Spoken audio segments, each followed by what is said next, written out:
Today is Monday, August 5th, 2019. This is Hannah Crawford for the Global Polio Eradication Initiative History Project with Anne-Renee Heningburg. We are moving into session 2, pardon me.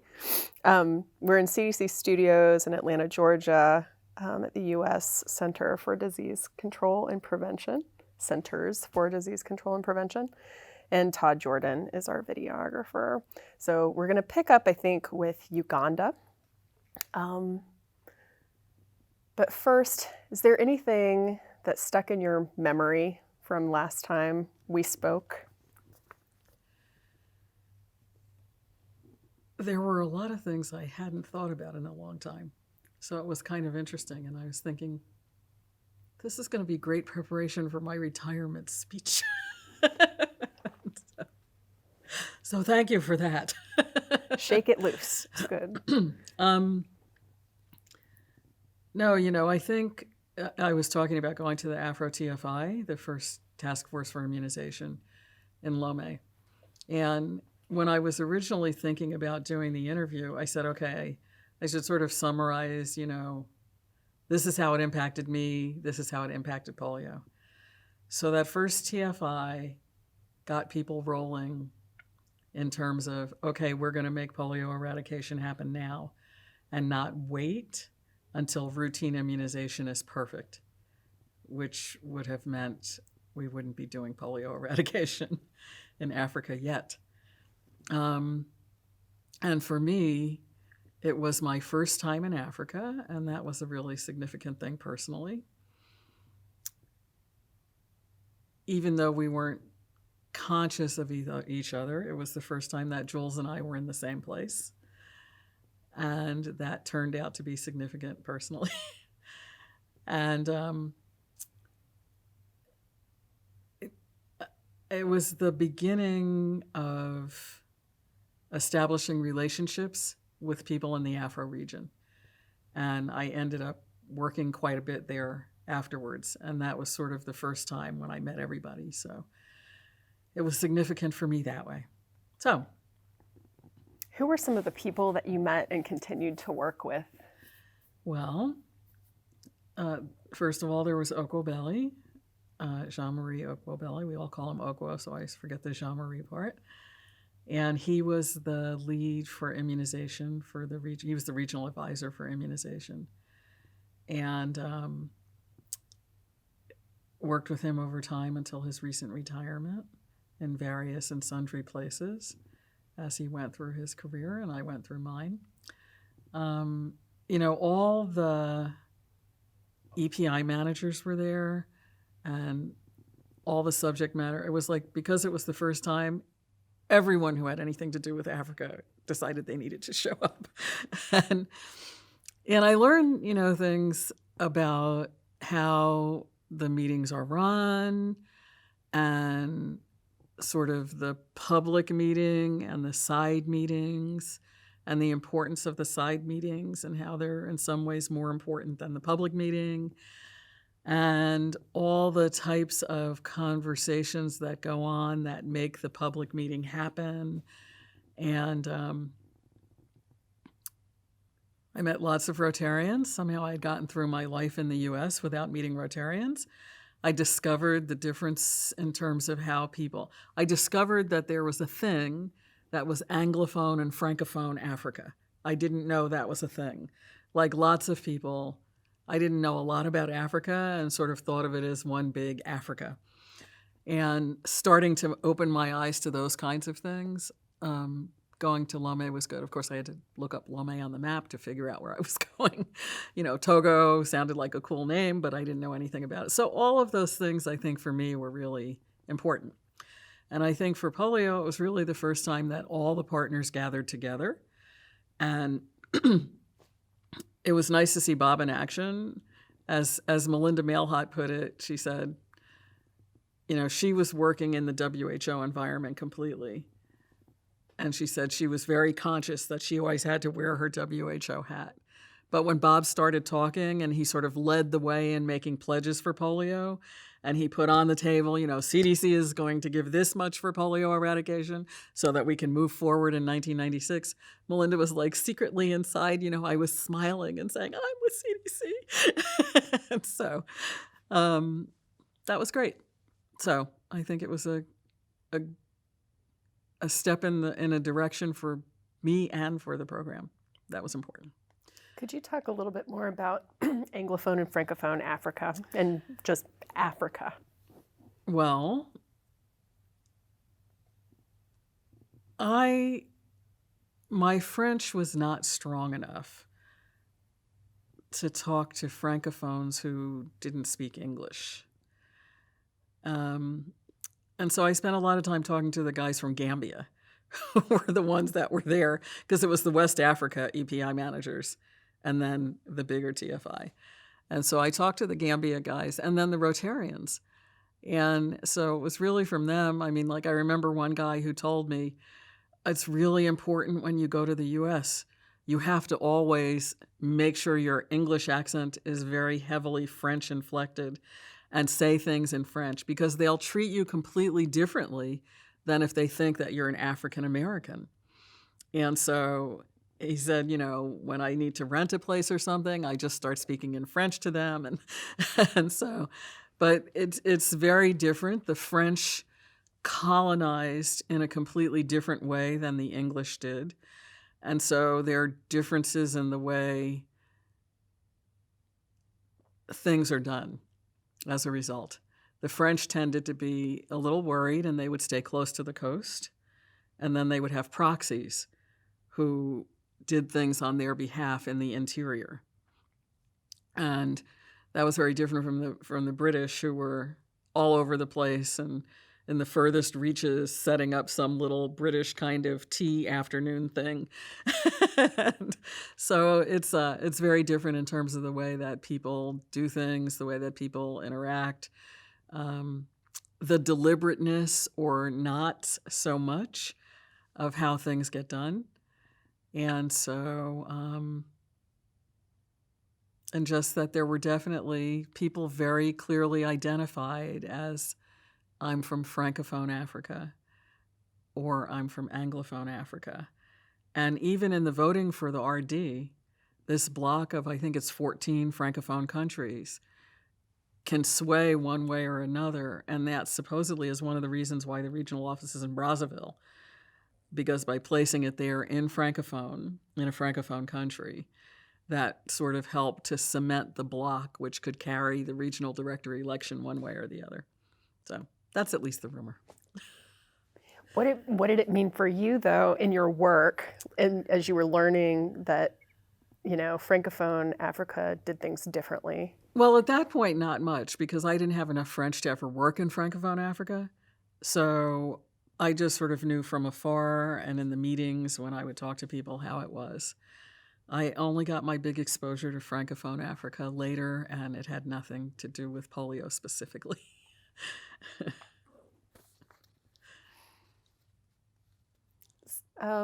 So what happened next? I'm eager to get to 1997. Okay. But well, let's get there. So the decision was made at the Afro-TFI that the countries would do NIDs, the first National Immunization Days, in 1996. And so what they did is they found people who could go to the different countries to help. And I was assigned to work with the people in Uganda. And none of us knew anything about National Immunization Days for polio. But I fortunately got to go to Zambia for 7 to 10 days on the way to Uganda. And Zambia was already having their NIDs. So I was sort of there in the middle of the NIDs in Zambia and could see all the things that would be helpful to learn for Uganda. and when I got to Uganda, I remember sitting the first day in a meeting, and somehow I was the de facto person who knew so much about NIDs because I had at least been through one. And they were asking me all these questions. And so that was really interesting. And it was nice because for me, I got to see I personally felt that I didn't know a lot about the environment, about how things worked with immunization, about how things worked in WHO. I was pretty green. But I did have the opportunity, particularly in Uganda, to see what CDC, what ISCDC could bring to the table because I was from CDC. And I think that was important to feel like there was some value added by having me there, even though I wasn't necessarily the biggest technical expert in the world. And so that was an important thing, I think. And, I sort of saw it early. Like I remembered that one of the tall guys who I met in the first meeting was John Andrus. And I remembered him telling me about making the NIDs book. And somehow we figured out a way to download their NIDs manual and get it to me in Uganda. And then we really used it as sort of a template for making the Uganda one. I'm a big believer in not reinventing the wheel. So it's like, there's a good wheel right there. We're going to use it. We're going to change it a little bit. We're going to make it fit us. So did a lot of those kinds of things in Uganda. Could you describe that manual a little bit? Well, this was the NIDs manual, and it was kind of NIDs A to Z. The target audience was just about everybody. It was not specific. I mean, it was just supposed to be how to do things from beginning to end. There was a little bit that was targeted at donors, at the Ministry of Health, at the central level, at the districts, to the vaccinator level. And we sort of figured out afterwards that, this was too much and that we needed to have different things for different people. But we were not, there were no communications people around. This was all us just trying to figure out what to say and how to say it, and really refining it in a way so it made sense to us, and then we could read the manual and then go out and talk about how to do things with other people. So that was an experience doing the manual. It was long. I think ours was probably about 70 or 80 pages. And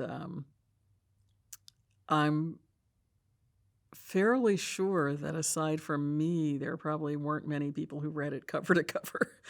At least I kind of hope there weren't many people who read it cover to cover. And so, and I was in Uganda for 9 months altogether. I went in the fall, and they decided in that deliberate way that there was no way they could do NIDs in 1996. And so they decided to do them in the spring of 1997. And so I went back again, and I worked straight through until we got NIDs done. And at that time, UNEPI and the WHO office were both in Entebbe. And so I was not in a big city. I was in a little place and got to understand the pace of things, not just at work, but in terms of sort of life, walked around a lot, met people, was kind of more blended in than if I had been. I was in a fancy hotel, but even in the hotel, I talked to all the people on the front desk, and I talked to all the waiters, and so I learned things about that, and I would, go to local restaurants, and the EPI manager at that time was a guy named John Berenzi, and a lot of times John would come and get me for dinner and take me to a local place to make sure I was taken care of, and I got an appreciation. One of the things that I had no idea about and that I got an appreciation for is that people were very concerned that I left Uganda in one piece in the same way that I came to Uganda, to the extent that people were really worried. Like someone was going to Western Uganda to visit relatives, and I said, oh, that would be neat on a weekend. And I said, can I go with you? And they were like, no way. If anything happens to you, I'm toast. So you stay right here in Entebbe in this nice hotel. We're not taking you out of here. And it was the same thing about the two northern areas that there was a lot of instability in, Gulu and I forgot the other one. But it was funny because when I finally went to South Sudan, those were the two safe places that the South Sudan people worked out of. Those ones that in Uganda, there's no way they would let me go there. So um, it's one of those, one man's floor is another man's ceiling. Uganda, so I really got into the deep into the meat of the logistics and the politics. I mean, it was an incredible learning situation for me in terms of NIDs. And it was nice because in Uganda, we were all learning together. It wasn't like everyone there knew what they were doing, and I was kind of this appendage who had to be tolerated. It was really all of us learning together, and that was good. I appreciate that in retrospect more than I did at the time. I mean, now, you go to places and people can like run you around you in circles. But at that time, we were all trying to figure things out ourselves. And Can I ask you a question about the manual? Sure. So it was coming from India, is that right? Did you have to adapt it? Totally. Yeah. It was the bones. We used India as the bones, like to know what were all the chapters we wanted to have. And sometimes, what were the things that were important to say, or how did you do some things that we hadn't thought of? So we used it for the bones, but we completely changed the language and whatever needed to be adapted. India wouldn't have recognized it at the end, except they would say it sort of sounds vaguely familiar. So in that sense, but it gave us sort of an outline of how to go, what to put together, what we needed to be sure to include, etc. So yeah, it was very helpful to have. It would have just taken us so much longer to do it all from scratch. And so that was really good. Is there anything else to add before we move into Sudan? Well, there are a couple things I would say. One is that I had my first real appreciation for the Rotarians. And actually, it was interesting because one weekend they were like, okay, you've been in Uganda for X amount of time. You haven't been anywhere outside of Entebbe except for a couple of meetings in Kampala. And you have to go out and do something. We have a long weekend. We're sending you out with somebody. We're sending you with a vehicle. And I said, okay, well, I have to pay for things. How do we do that? And we just made this shorthand. And we said, just say a Rotarian was in town. And so I just handed a bunch of money over to somebody. And everything was covered. And we said, so a Rotarian was in town. And I was there through the holidays. And so it was the first time I had spent holidays in Africa and realized that the capital cities just completely become silent. Everyone goes back to their home area.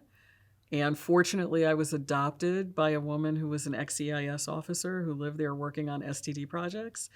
And so I played cricket on her lawn on Christmas Day, a sort of classic British colonial thing.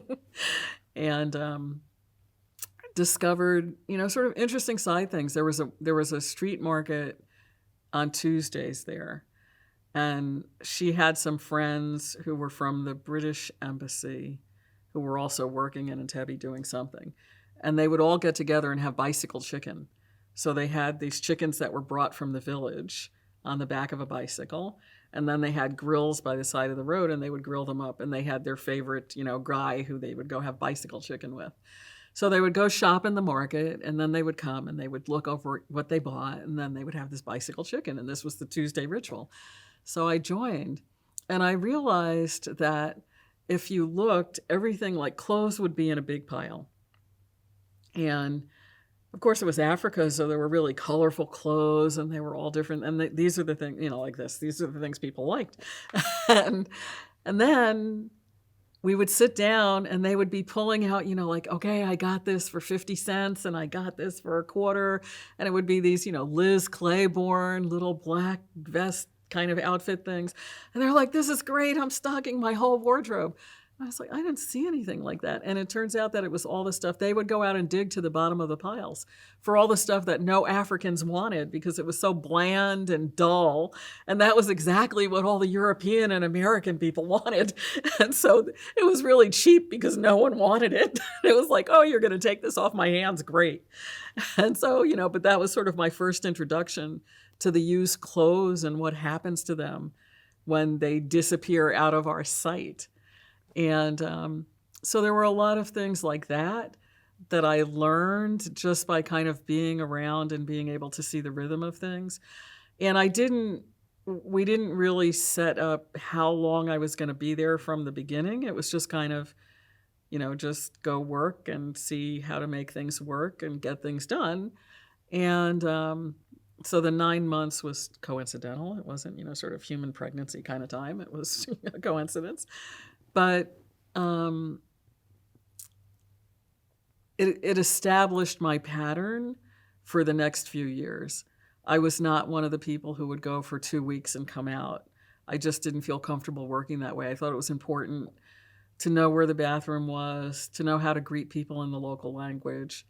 I can eat in so many languages, even though I can't speak. I can say sort of hello, good evening, and eat. And that's it. And so I started learning that in Uganda. I learned all about matoke, that in different countries, there's some dish that you have to eat every day or you're not a citizen of the country. You lose your citizenship. And in Uganda, it was matoke. And this is a banana-like, but not a banana thing, that to me was just a big, bland mush of bananas. And you ate it with things that would jazz it up a little bit. And I learned from the people in the hotel that there were different kinds of matoke and that their relatives would come and they would have the wrong matoke. And the relatives would go back to the village and they would say they tried to starve me there. They had this horrible matoke that was nothing. And when it was Christmas, suddenly in front of UNEPI, there was this huge truck full of these bananas. And what it was that part of what they did is the Ministry of Health provided for everyone going home to the villages, matoke to take to the villages. And I wondered if it was the right kind or the wrong kind. But they had lots. And so there was sort of this, there were a couple of people who were affiliated with the ministry who died while I was there. And so I saw how it was very ingrained that the Ministry of Health would help people when there was a funeral in terms of providing maybe transportation, funds, how all the people from the office would go, even if it was some far village, and just sort of how things were really intertwined in terms of the support for people in a way that we don't find here in the government. Unless you worked with Bob Keegan. Okay, well, that's a different story. But that's what it's reminding me of. Well, right? yes. Like, I actually, this is kind of a side thing, but Hamid Jaffrey's going away was last week. And I talked about a couple of things, but we had a gong, and I was worried that it was going to take too long. So I didn't say what I really think is the most important thing that relates to that, which is particularly when we first came in, GID was very small, and people were working in really tough places. And there was really a very close-knit kind of, we were connected in ways that had more to do than work, were not just work. And that, when I was gone for 9 months, people stayed in my condo. I mean, the keys were in the office, and people knew if there was somebody who came who needed to, they could just shoot me an email and then have the person go stay there. People used my car. And that was just sort of part of what we did. And, Hamid would come home for the summer and he'd be staying in Karen Hennessy's apartment. He'd be driving Ellie Asturi's car. He'd have so-and-so's phone. I mean, this was just what we did. And so there was this knitted kind of feeling to us. And it was really important. And I think Bob was instrumental in starting us off on that foot.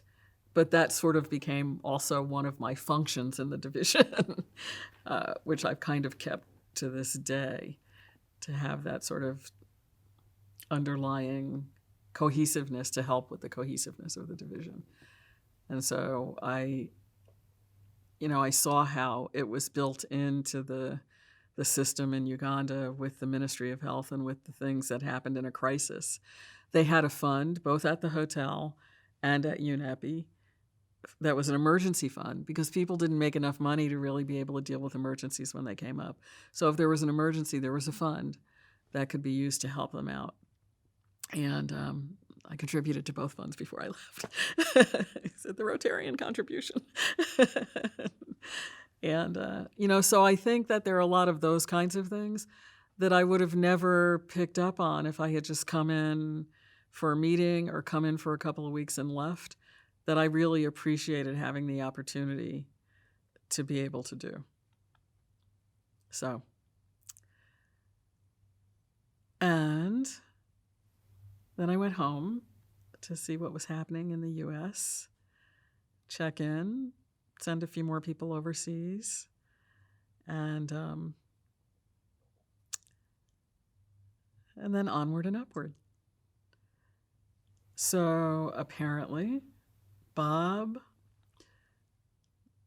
there are several versions of the story, but the one that I know about is that Bob went to a cocktail party and he met a guy there named Carl Tinsman, who was at that time the UNICEF OLS, Operation Lifeline Sudan, lead for the southern part of Sudan.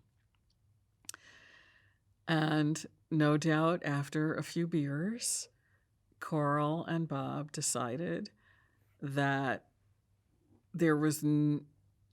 I think Carl decided that there was not a good reason for South Sudan to be left out of the world of polio eradication, just because there wasn't the best infrastructure and there was a war going on. These were not reasons that they should be left out.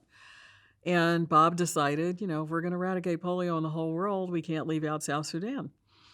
So Carl had previously been the UNICEF rep in Yemen. And at that time, Elias Duri came to try and make NIDs happen, to make NIDs happen in Yemen. And so they met at that point in time. So Carl said to Bob, send me an Elias Duri so that we can get things going in South Sudan. And Bob came back and said, okay, I need you to go to South Sudan. And I said, okay, sure, whatever. and he called Carl and he said, well, Elias is busy, but I have somebody else for you. I didn't hear about that until afterwards. I didn't know I was supposed to be the Elias story. So off I went. And I was supposed to just go and do an assessment. I was going to stay for 3 weeks. And Doug Klauke, who was our regional person working in the sub-regional office in Kenya, said, well, you could come stay at my house while you're here instead of staying in a hotel. I was like, are you sure that's okay with your wife and everything? And he was like, okay. And I said, did you really check with her? And he said, I will. And then he came back and he said, yes, it's fine. So I went to stay at Doug's house. Again, I had only been to Togo at that point in time in Africa. I still sort of had my, Africa lack of sophistication. And I got to Nairobi and it was cold. And I had not planned for that. And so I remember Doug giving me a flannel shirt to wear, which I still have in my closet. and so I met with the UNICEF. UNICEF was sort of the center agency of a lot of NGOs, non-governmental organizations, that were working and delivering services in a very patchwork way in South Sudan. And they had a consortium. And so what I did in the beginning is I just went around to everyone who was in the consortium to talk about polio eradication and to see what they thought we could do, because I thought that's how you do an assessment. And I really have to say that there were 2 nurses who worked for UNICEF, Violet Giconyo and Jennifer. What was Jennifer's last name? I don't remember. Anyway, 2 Kenyan nurses. And they were the immunization program from UNICEF for South Sudan. And they would just go into South Sudan, different places, and they would do these clinics, and they would check on the little refrigerators, and they were the ones who really were the germ of, we could do this. This could be done. And I think they were thinking of it more in the places where they had immunization clinics, they could do something, than we can do something in all of South Sudan. There hadn't really been an all of South Sudan thing. But so I said to Bob, I think we can do something here. And he said, well, then you can't come home. You have to do something. And I said, okay. And so we proceeded to do something. And there was a famine, as there often is in South Sudan. And there were people who were for and people who were against. And it was very fortunate that Carl had this idea. So the rest of UNICEF really kind of had to go along with the program. Because if Carl had not been on board, there are a lot of things that I was able to do in UNICEF that I wouldn't have been able to otherwise. And then there were things that were just fortuitous. There was no WHO relating to South Sudan. They had WHO in Khartoum, and they really related to the north, but there was no South Sudan office or anything like that. And so once we had, and the other person I have to mention up front who was incredibly instrumental in making this work was Ross Cox. So Ross Cox was working at the Carter Center on guinea worm. And he had been at CDC and then I don't know if he was detailed to the Carter Center or whether he had left and started to work for the Carter Center, but he was their lead in Nairobi. And so he agreed, Bob called him, he knew him, I didn't know him. And he agreed, yeah, we'll work together. We decided to do some joint polio guinea worm activities. The guinea worm people were really out into the small places everywhere because that's where the worm hides. And they had sort of a regular activity going on. And so he was someone who was known and respected in this consortium of NGOs. And so he was kind of the first person who was willing to say, once we were trying to really go for it, who was willing to say, we can do something and we should do something. And as a consortium, we should be supportive.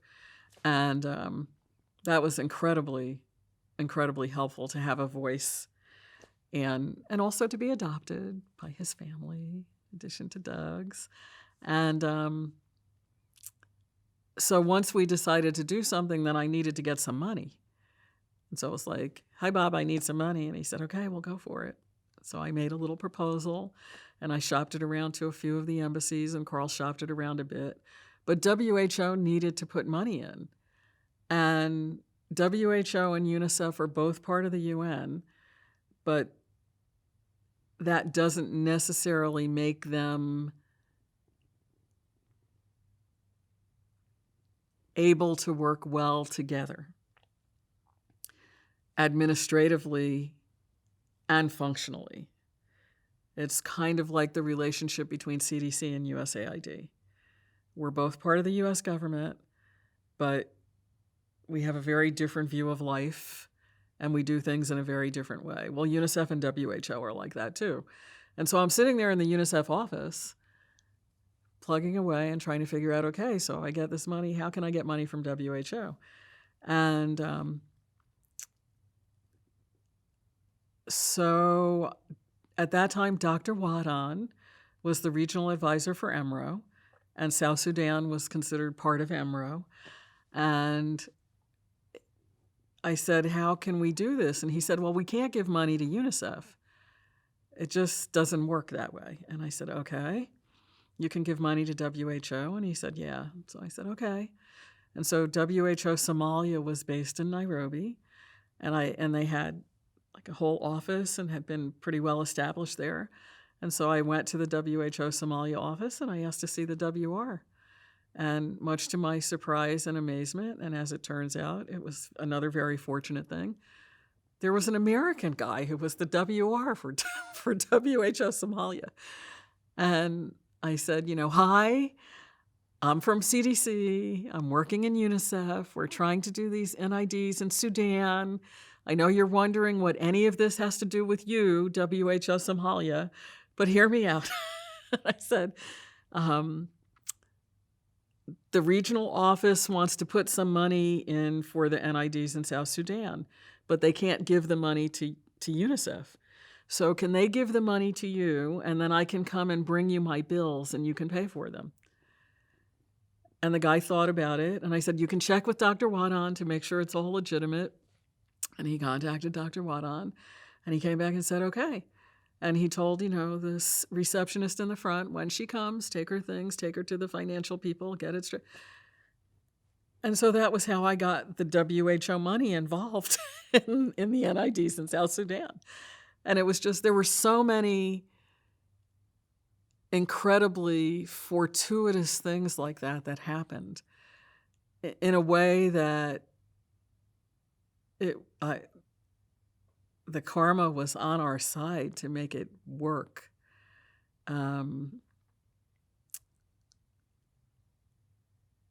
For me, South Sudan was absolutely life-changing, professionally and personally. And I discovered, I think it was the first time that I really had to just get out there, dust off my problem-solving chops, never know when I woke up what I was going to have to do that day and what I was going to have to make work and how to do it and just make it happen. It was amazing. And there are a million South Sudan stories. I can't tell them all. I can't. But there were so many people who were key. We did great recruiting from South Sudan.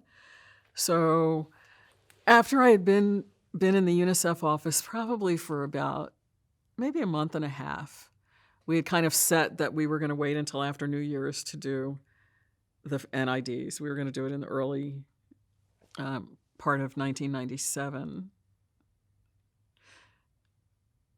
What year am I in? In the early part of 1998.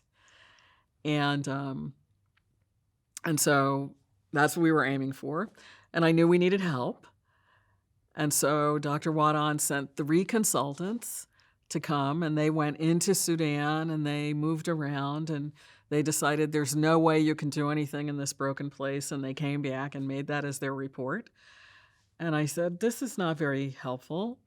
And if we're going to do something, I don't know if these guys are going to be able to help us do it since they don't think we can do anything. And then I didn't have any idea what to do at that point about them or to get more help. And so I called Harry Hull, who was the polio guy in Geneva, and I had worked for him when I had my first assignment in Geneva. And I said, Harry, I need you to call Dr. Wadon. And I don't want these guys here because they're not being helpful. I need some people who feel like we can do things, not people who don't feel like we can do things. It's going to be hard enough to do without having the underlying attitude that it's not going to work. And so Harry called me back and he said, Dr. Wadon said to call him. And I was like, no, Harry, you were supposed to talk to Dr. Wadon and get this thing. He said, Dr. Wadon said to call him. And so I distinctly remember sitting in the UNICEF office. It was it must have been a Sunday, and EMRO started on Sunday. So we were in Kenya. We started on Monday, but EMRO started on Sunday. And I was sitting in the office all by myself and calling Dr. Wadon and saying, hi, Dr. Wadon, this is Anne-Renee. He said, so how are you? Very formal, very, and we had our conversation. And he said, well, can you work with any of the guys? And I said, well, this one might be okay. I think if he was maybe separate from the other 2, he might be okay. So we made a deal. And we agreed that 2 of the people would leave and that Dr. Wadon would find some other people to come and the one guy would stay.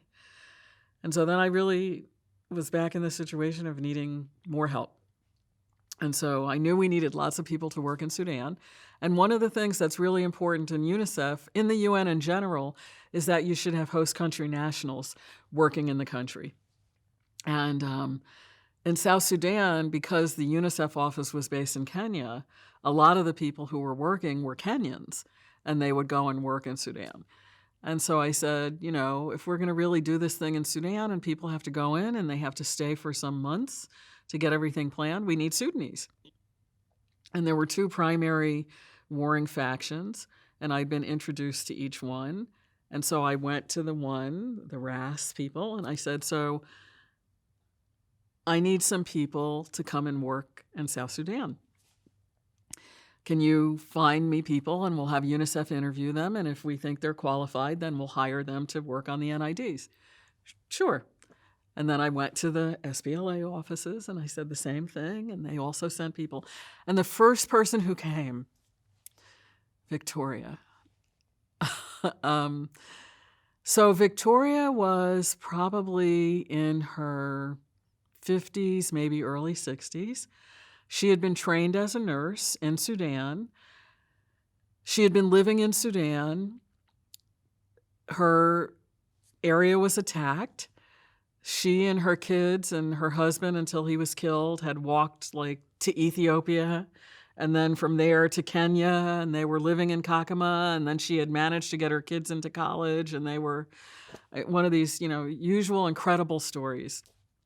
And she said, if we're going to do something in South Sudan and bring the rest of the world, have South Sudan join the rest of the world in a health way, I want to be there. And people were really worried. They were like, she's this old woman and blah, blah, blah. And so she came into UNICEF. She was the first person that the SPLA people sent. And so I went and got the woman who was the head of HR for UNICEF. I said, come on, let's interview this woman. And she was a Swedish woman whose father was the ambassador. So she had been in Kenya a long time. But she was there, and she was a little skeptical. And I said, come on, let's just go talk to her. We need to. This is the first person they've sent us. And we interviewed Victoria, and then we left. And I said, okay, Victoria, give me your number, and we'll get in touch with you. We came out, and she said, oh, my God. She started crying, and she said, we have to hire her. She'll be perfect. And that was the beginning of our recruiting. And it was amazing. There was someone in personnel in HR named Rose. And I said, Rose, we need to hire 30 or 40 people. And she said, okay, that'll take us 6 months. And I'm like, no, we have to do it in the next 2 weeks. And she said, UNICEF can't do that. And I said, Rose, UNICEF can do that. UNICEF can do that. We were churning people through there, and they were interviewing them. And we had 30 people hired. We had 4 Kenyans, and the rest were Sudanese. And most of them were young Sudanese who had never lived in Sudan. But they were Sudanese at least, and they were the people I could reach, and they could speak the local language, and they knew where they were from, and we could put them in the areas that they were from, and so it was really something. And it was one of those, sort of early examples of how UNICEF could do things that they didn't know they could do, and we did that over and over again in UNICEF, and it was great. And then the woman who was the administrative officer said, well, I have to go on home leave. And I was like, no, you can't go on home leave. I need you. And she said, don't worry. They're going to send somebody in to take my place. Okay. And so they sent this guy, and his name was Reza Hosseini. And it was his first international assignment for UNICEF. He was from Iran. And he was going to come, and he was going to take her place and stay for 4 or 5 weeks while she was out. And so he went around to the offices and to meet everybody. And so I was sitting in my little office in the back, and he came in, and he was like, oh, yes, polio. I was involved in polio in Iran, and we did this, and on the border, and la, la, la, la, la. And I was like, nice to meet you. And then I went to Carl, and I said, I need him. And so he did his little time, and I said, no, I need him to stay, and I need him to completely be on board. And so the way that you talk to Carl was busy. And so the way that I talked to Carl is I would go to his house for dinner, and then I could get his attention. And so I went to his house, and I said, I need that Reza guy. And Carl said, well, okay, come to my office. We'll make a meeting. I want to know exactly what it is you need to make this thing happen. I feel like you're stuck. You've got agreement from everybody. You've got money. You made arrangements for the vaccine. We've done all that stuff. But I want to know what's going on. And I said, I need somebody based in Lokochokio who can move things forward there. We've hired the people. I mean, we had done all the infrastructure things, but there just wasn't enough of me to go around to be there as much as we needed somebody there and to be in Nairobi as much as we needed somebody in Nairobi. And we had gotten Warren Brennan at that time, and she came from CDC to help and to be out there. And so we were sort of building our team, but we just needed some bigger impact. And so we got it, and we got Reza, and that was the beginning of Reza's international polio career. It didn't end there, and so that was really fortunate. One of the NGOs that I went to, I can't even remember the name of it now. I can picture the house, but they didn't have an office. They had this house that they lived in, and there was this guy, Jeff Partridge, and he was the person who was leading their activities in Upper Nile. And I remember going to the house and talking to Jeff Partridge, and in what turned out to be my polio recruiting, he was another person who was recruited into polio. And then, of course, Carl Tinsman, who was happily being a UNICEF rep everywhere, was recruited into polio. So I felt like from a recruiting standpoint that South Sudan actually was quite beneficial to the polio program. And that was one of those many kind of just little side things that had a big impact. South Sudan was just an amazing place in that kind of way. We almost scuttled the NIDs. So I mentioned there was a famine, and people started pushing back and saying, we can't do polio when there's a famine. That's much more important, and we have to do polio. And I didn't really know how to deal with this sentiment. I felt like we should try and do polio, that it didn't diminish the famine at all. And so someone made an appointment for me to go to the SPLA. People said, when I was trying to gather support for doing polio, even with the famine, I had to go around and talk to people again. And so, of course, I had to go to Ross. And Ross was on the fence. He could have gone either way. And so I said, well, let me go talk to the Sudanese and see what they think. And so somehow I ended up at John Garang's house on Christmas Eve. John Garang wasn't there, but the other big wiggy people were there from the SPLA. And I said, okay, people are really backing off, and they're saying that they don't want to do polio, that they think they should concentrate on the famine, and that they shouldn't do polio eradication. And they said, why shouldn't we have the famine and polio eradication both taken care of? Why should we have to give up one in order to deal with the other? We wanted to go ahead. And I said, okay, well, we have to really get a good picture of what's going on the ground. We have to figure out how we can do this. But if you really feel strongly about this, then I'll go out and advocate it. It's your country. And they said, we want to do polio eradication. And I said, okay. So I went to UNICEF, and I said, we had a meeting late at night. It was Ross and Carl and me in the room. And I said, well, this is what the Sudanese say. And so if the Sudanese feel this way, then I think we should try to do it. And that turned out to sway us to keep going forward, even with the famine going on. And, so we had lots of things like that just came up. And of course, I got reamed for going to John Garang's house. And I was like, and I said,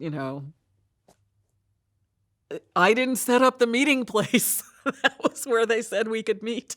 And so I just went. But they were like, no. Okay, I got it.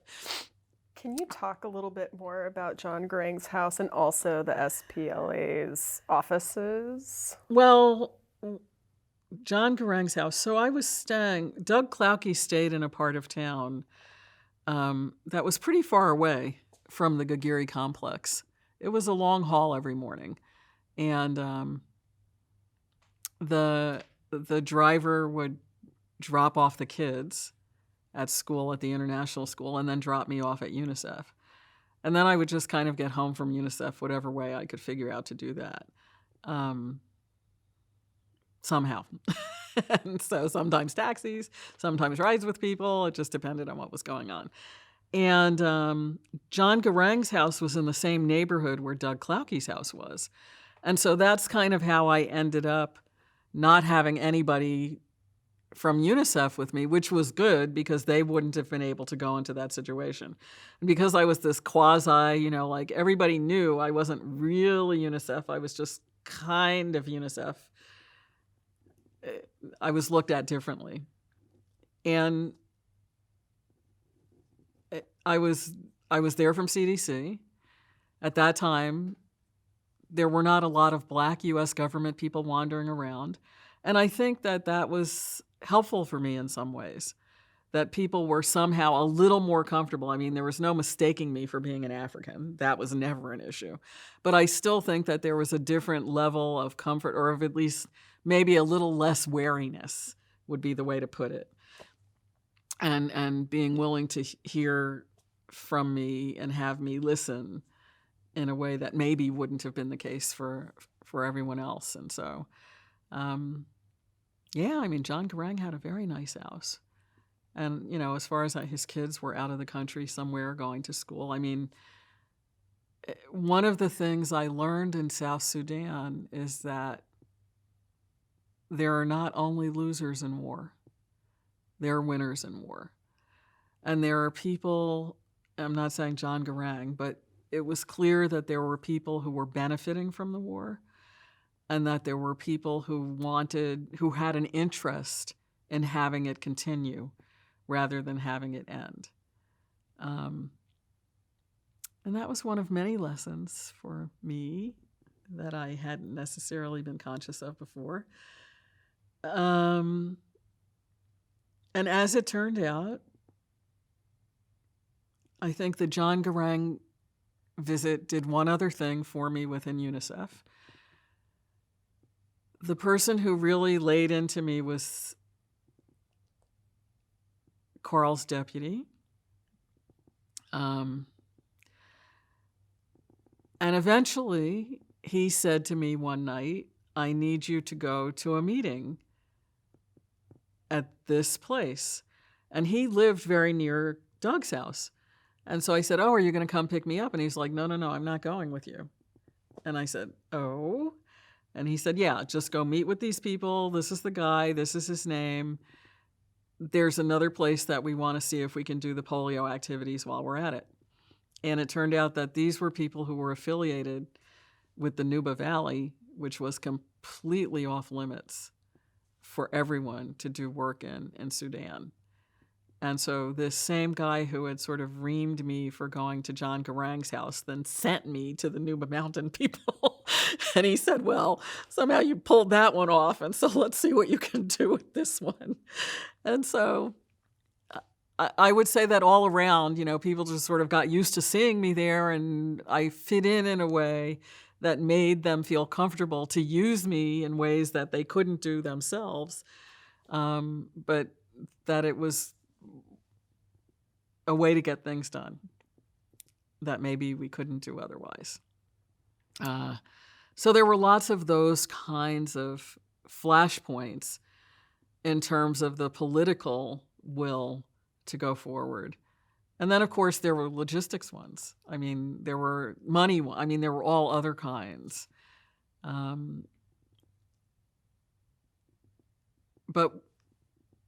we got Rays on the ground. There was a guy named Keith Hackett, who was the guinea worm person who was assigned to Lokochokio and who worked out of there.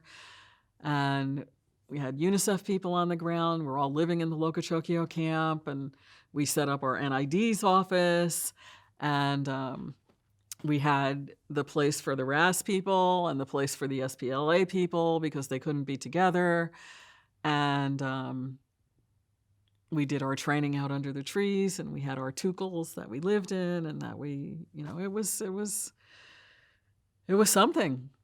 And something that I learned in Uganda. In Uganda, the Minister of Health came, not in Uganda, sorry. When I was in Zambia, The Minister of Health came. He hadn't been there during the whole preparation for the NIDs. But the first day of the NIDs, the Minister of Health came. And so I actually was being helpful in the best way I could think of. And so I was actually making tea for everybody and bringing it and delivering it. And then when they got around to introducing everyone in the room, they said, this is our colleague from CDC. And the Minister of Health was like, where? I was like, it's me. And he said, I thought you were from somewhere in Western Uganda and you were just serving us tea. I had no idea. What are you doing serving us tea? I was like, it was the helpful thing to do. It's okay. It's fine. I volunteered. No one made me. But that was, sort of my, oh, okay, you must be from Western Uganda. When I was in Sudan, people would look at me and assume I was from either Ethiopia or Sudan. And so I had that kind of ease of blending in. And I shared my office in UNICEF with a woman named Kate Spring. And everybody would come in and start talking to me about things. And I was like, I'm not Kate. We had a resemblance. After a certain amount of time, you got to find a hairdresser. I was like, Kate, where's the hairdresser? I went to the hairdresser. The hairdresser said, oh, your sister was here. I was like, oh, yes, my sister, Kate. I mean, it was this kind of thing. So I really felt like, that's why I feel like it was an advantage for me, that I really blended in a way that I didn't make people uncomfortable, that I sort of became part of the population. And the only place where I really had difficulty were situations like one of the drivers told me, Kennedy, he told me when I was getting ready to leave, he said, it took me 6 months to understand anything you were saying. You speak fast. It's like you have marbles in your mouth. You have a funny accent. You have a deep voice. And you would be talking to me and you would say things, and I could tell from your tone of voice that you wondered why you were having to repeat it. And I had no clue what you were saying for months. And I was like, why didn't you tell me?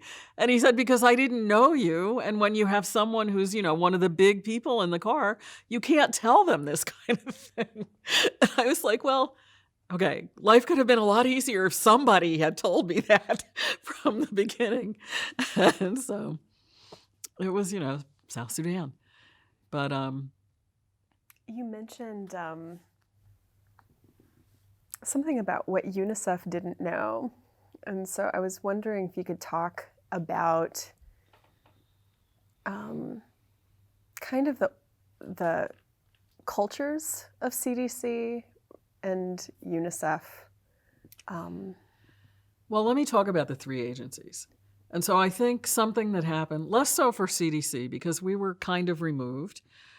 And at first, I used to feel like, wow, things go so smoothly at CDC.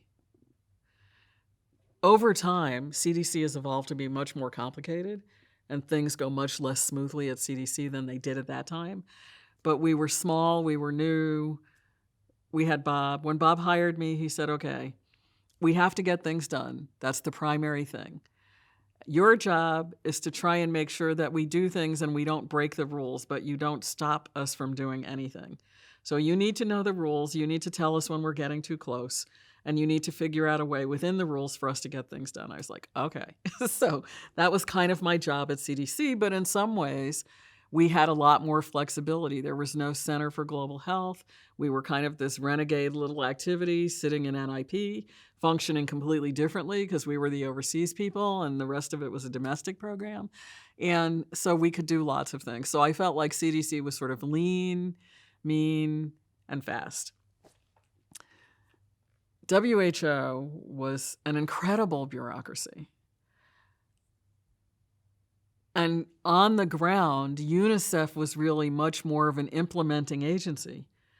They really did logistics, moving vaccine, interacting with people. WHO was much more consultative, naturally. And polio eradication broke WHO.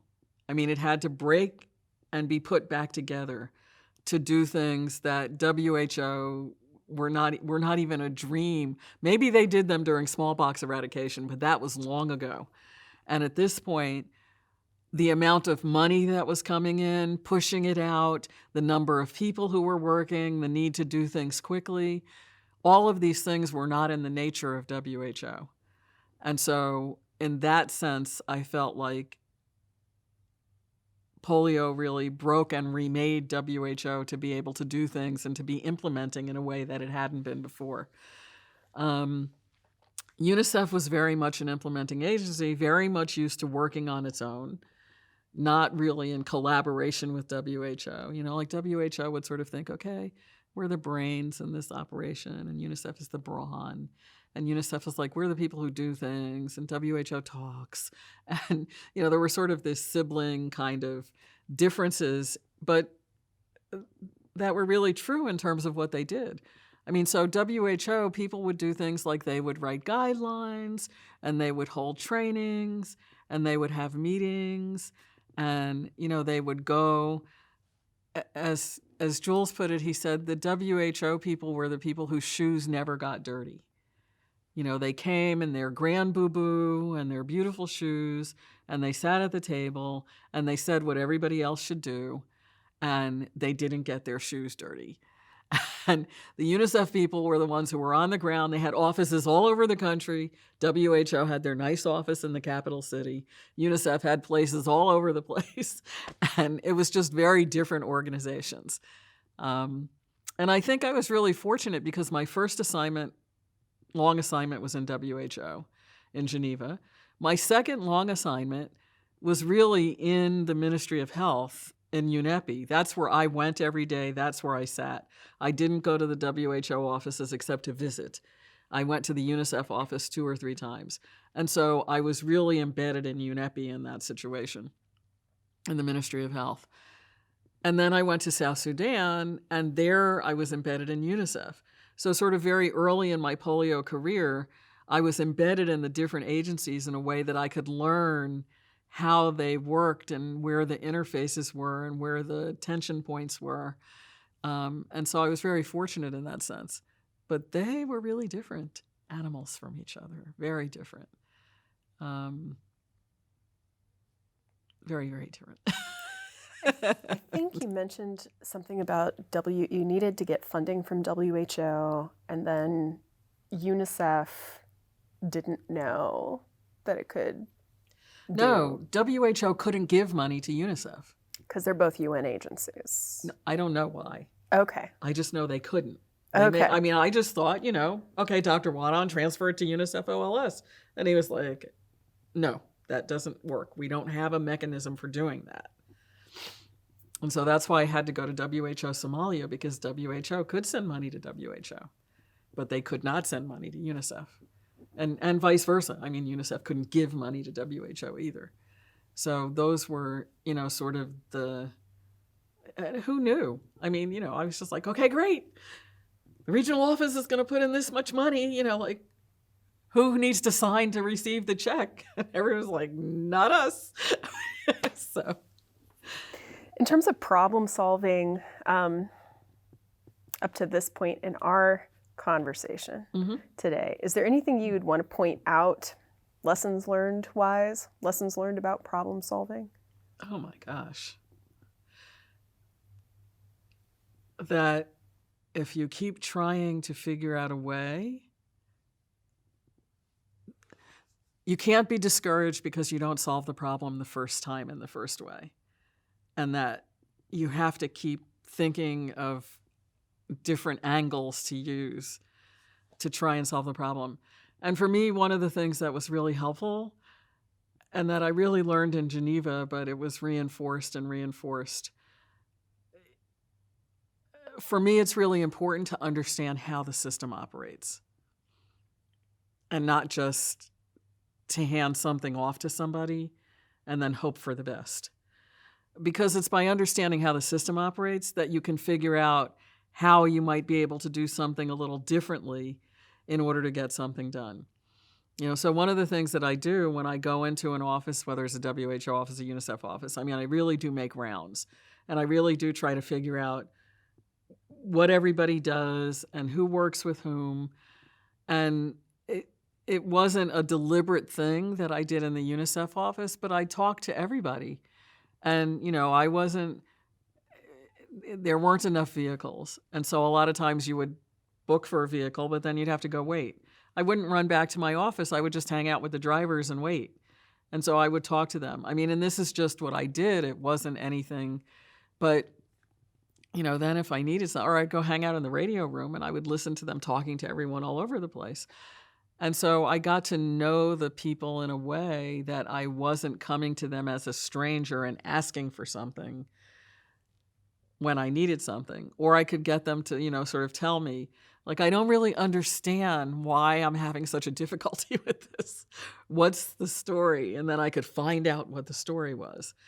And so it was just kind of a combination of my natural way of interacting with people, pretty much learned from STD, and being able to talk to anyone in any situation about anything. That really helped me in terms of learning the different systems well enough that I could figure out how to get things done when I was blocked initially from doing something. So that's what I did. Other lessons. Could you talk about maybe Jeff Partridge a little bit more? Jeff Partridge. So Jeff Partridge was this guy. I don't know to this day how Jeff Partridge ended up in South Sudan. If you look at Jeff, he's sort of this white bread looking guy. And I didn't even have an appreciation at the time when I talked to him when he said, well, I just came back from 3 weeks in Upper Nile. I didn't really know what Upper Nile meant. But at that point in the South, Upper Nile was the least developed area. And it was really something that this white bread guy from the US was out there working with everybody. He seemed to have a real easy relationship with the Africans. He spoke a fair amount of the local language. I mean, he wasn't an expat kind of person at all. He just went to fit in. And, but bright, smart guy, you could tell, willing to try things. I mean, that was amazing. And, and fun, fun to work with and fun to be with. And so he just kind of had, I think in these situations, you really have to be easygoing to a certain extent because things are not necessarily going to go smoothly. And if that's going to make your hair stand up, you're just not going to last very long, or you're going to stroke out or have high blood pressure or something. And he was one of those people who could really, just sort of lay back, roll with the punches, but still get things done. And so that was Jeff. And, somewhere along the line, we started talking about working at CDC, and it happened. Did you think about burnout as you were recruiting people? No, because we weren't going to be doing something for so long. It was a time-limited, sort of finite, we're going to do the NIDs, we need X amount of time to plan, we need X amount of time to execute, we need a little time on the back end to close up shop. And it wasn't going to be that long. And I really didn't. We did set up a schedule for people who went into Sudan to come out periodically. We had a couple of people, like Victoria, refused to come out. Once she got in, she refused to come out. She finally did come out once because her glasses broke and she had to come and get the glasses replaced in Nairobi. But, people told us about this woman, this older woman who came walking up to you had to walk miles and miles and miles in Sudan. And she would be there with her pack and she would come walking up and say, we need to do polio eradication. And the people would just be like, and they would do it. And we couldn't get her out. I kept calling her on there. Everything was by radio. There were no cell phones. And so we had one sat phone and then everything else was by radio. And so that was where I realized I was Alpha Romeo. And that was where I learned the international code for all the letters. and I would call her periodically, and she would say, I'm fine. Okay, just checking. let me know if you need to come out. No, I'm fine. I'm fine. I'm fine.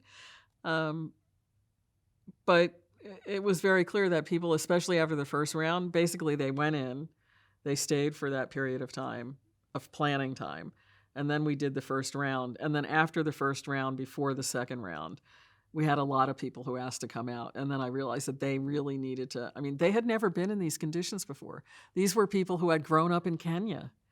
They had never been in South Sudan, living there and working there. And so, and on our end, I mean, the first sort of management team,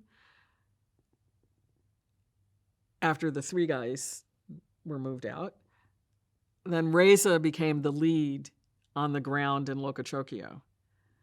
And he was the lead for NIDs. It was important to have somebody at UNICEF who was the lead for NIDs. And so Reza became the first lead for NIDs. And he was working with everyone on the ground, and they would call me. And Warren told me afterwards, years afterwards, she said, it was kind of amazing. It's like we would call on the radio and we would say we need this. And they would be calling me, and I was in very far away, and the radio room would call on the radio and say, you have a call, you have to come. I was like, okay, I'm on the way. The phrase that they used that they use in Kenya is they say, I'm coming running. And so I would say, I'm coming running. And they went, Alpha Romeo, where are you really? I'm coming running. I'm coming running. And you just, figured out how to make things happen. And I think after a certain amount of time, people really got into it. I mean, there was not anything where that wasn't the way that people usually worked. Usually they were in for the long haul. Incremental change was great. And they were very worried about the politics of all the NGOs and all these things. I didn't live there. I didn't have to worry about any of that stuff. It was fine if everyone hated me. I was going home. They could all be mad at me when there was something bad that needed to be done. I was happy to do it. And you just can function in a different way when you're in that environment. And so, and Jeff had clearly learned how to operate in the environment, and he was able to get things done. I have no idea. His NGO that he worked, I can't even remember the name of the NGO, but it was some religious NGO. I have no idea how he ended up in there. But you found people, and most of the people who were there, we spent a lot of time in Lokochokio. In the evenings, there was nothing to do, and people just hung out with each other and talked to each other. And unless you wanted to go sit in your tukul by yourself, there were no cell phones, the computer, there was no internet. And so you just interacted with people. And we used to do a radio. We would do a radio call every day going up to the NIDs. And everyone in Sudan knew we were doing the radio call then, and they also knew if they wanted to talk to each other, that would be the time to do it at the end of our radio call. And our radio person in Loki was Papa Whiskey. And so Papa Whiskey was the person who ran the radio room. And I would go sit down with Papa Whiskey, and I would have my little script, and I would say, hi, this is Alpha Romeo from NID Central. And one of the things that I did is I was obviously also having to report out what was happening in terms of the preparations and the NIDs and everything. And I would take some of the messages and I would read them, and I would say, I just want you to know I got a message from the regional office in Cairo today, and they're really pleased at the way the preparations are going, and they're really encouraging us. And I would try to bring those kinds of things in addition to, okay, the vaccine's going to arrive at this time. Everybody needs to be ready. Do you have your, it was a combination of those things.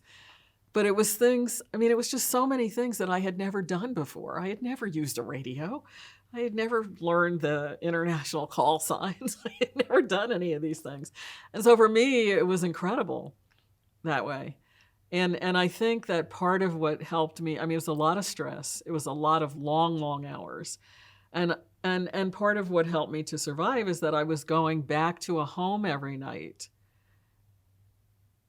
where everything was set. There would be dinner in the refrigerator for me to heat up. And my room was sparkling clean, and clothes were washed, and everything was there. So I had just and the family was there, and the kids were excited, and they wanted to know what happened. And all the kids, we all started calling each other by our radio names. And so, Karen was Kilo Kilo, and Doug was Delta Kilo, and we all called each other by our radio names. And I became integrated into the household too. It was shouldn't say job, but I made the lunches with the kids every night to make sure they had their lunches ready to go in the morning. And we would stop at the corner and we would buy the newspaper, and we would read the newspaper in the car while we were driving to school. So I had sort of this very warm and welcoming infrastructure to help me at home, and a place where I could decompress without being solitary and without being on my own, and people who were sort of worried about me and paying attention to what happened to me. And so it all fit together in a way that was incredible. And so in that sense, that whole GID spirit of just being together, it was amazing. I mean, because I went to Louise's house for 3 weeks, and I ended up staying in South Sudan for 9.5 months. And that's a long time. And someone went after I was there and asked Louise, they said, like, how could you stand having this woman in your house for 9 months, just here all the time? And she said she was like a member of the family when we got ready to leave. When I got ready to leave, we went to the airport, and I had so much junk. And so Rusty, Doug's oldest son, went with me up to the door of the airport. And the guy was like, well, who are you? And you can't come in. And what do you mean she can only come in with a ticket? And he was like, no, she's my sister. I have to go and help her bring the luggage in. And the guy just looked at the two of us and was like, oh, okay. So that was kind of our, I was the older sister, and then there were our parents, and and the kids. And so it was just a really, and all of these things contributed.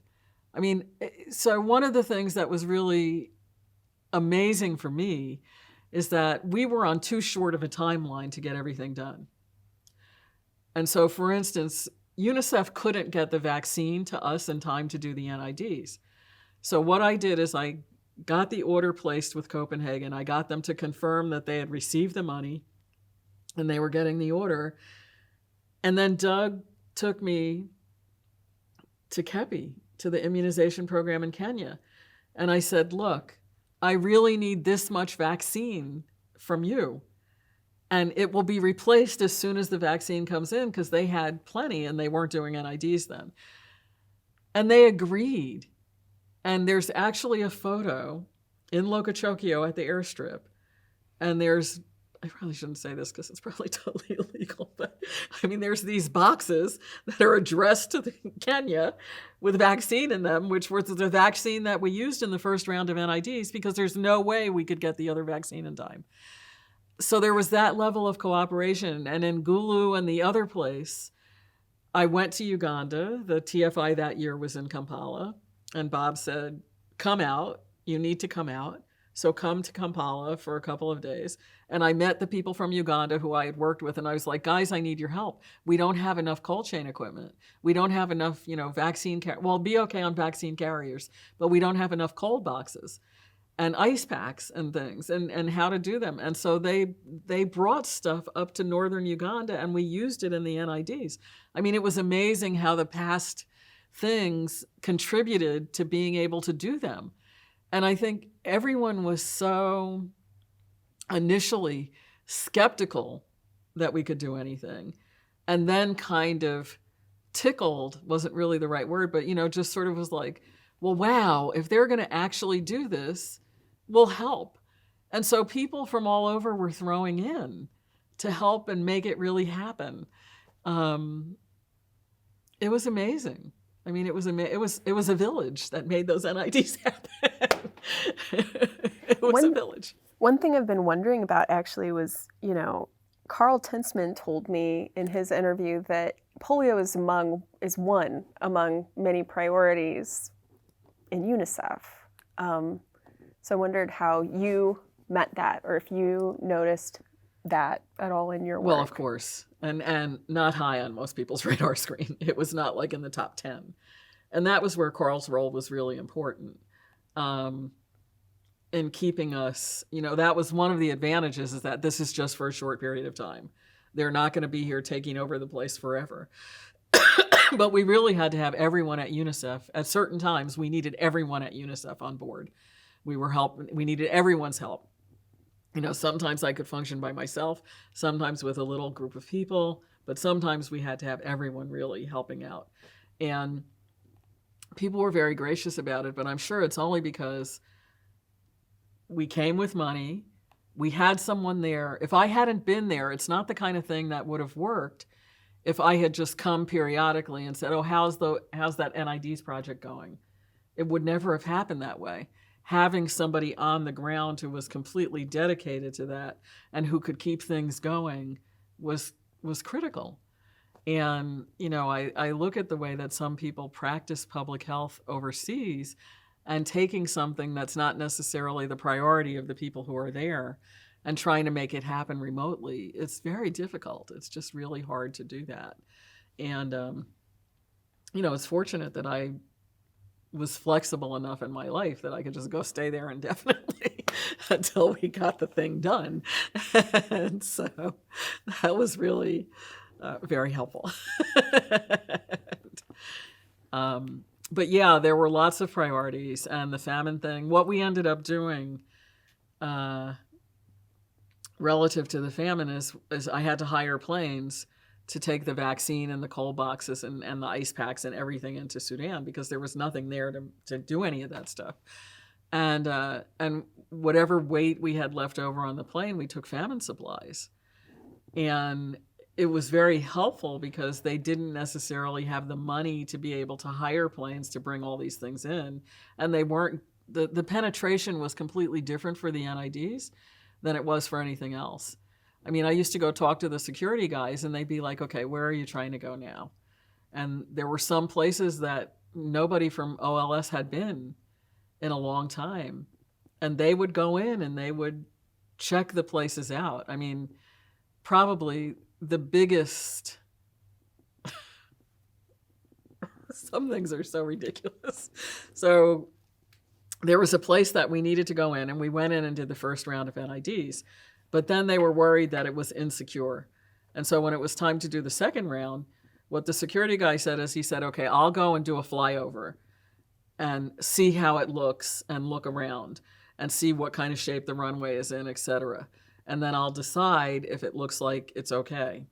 And if so, then you can have permission to go to that area.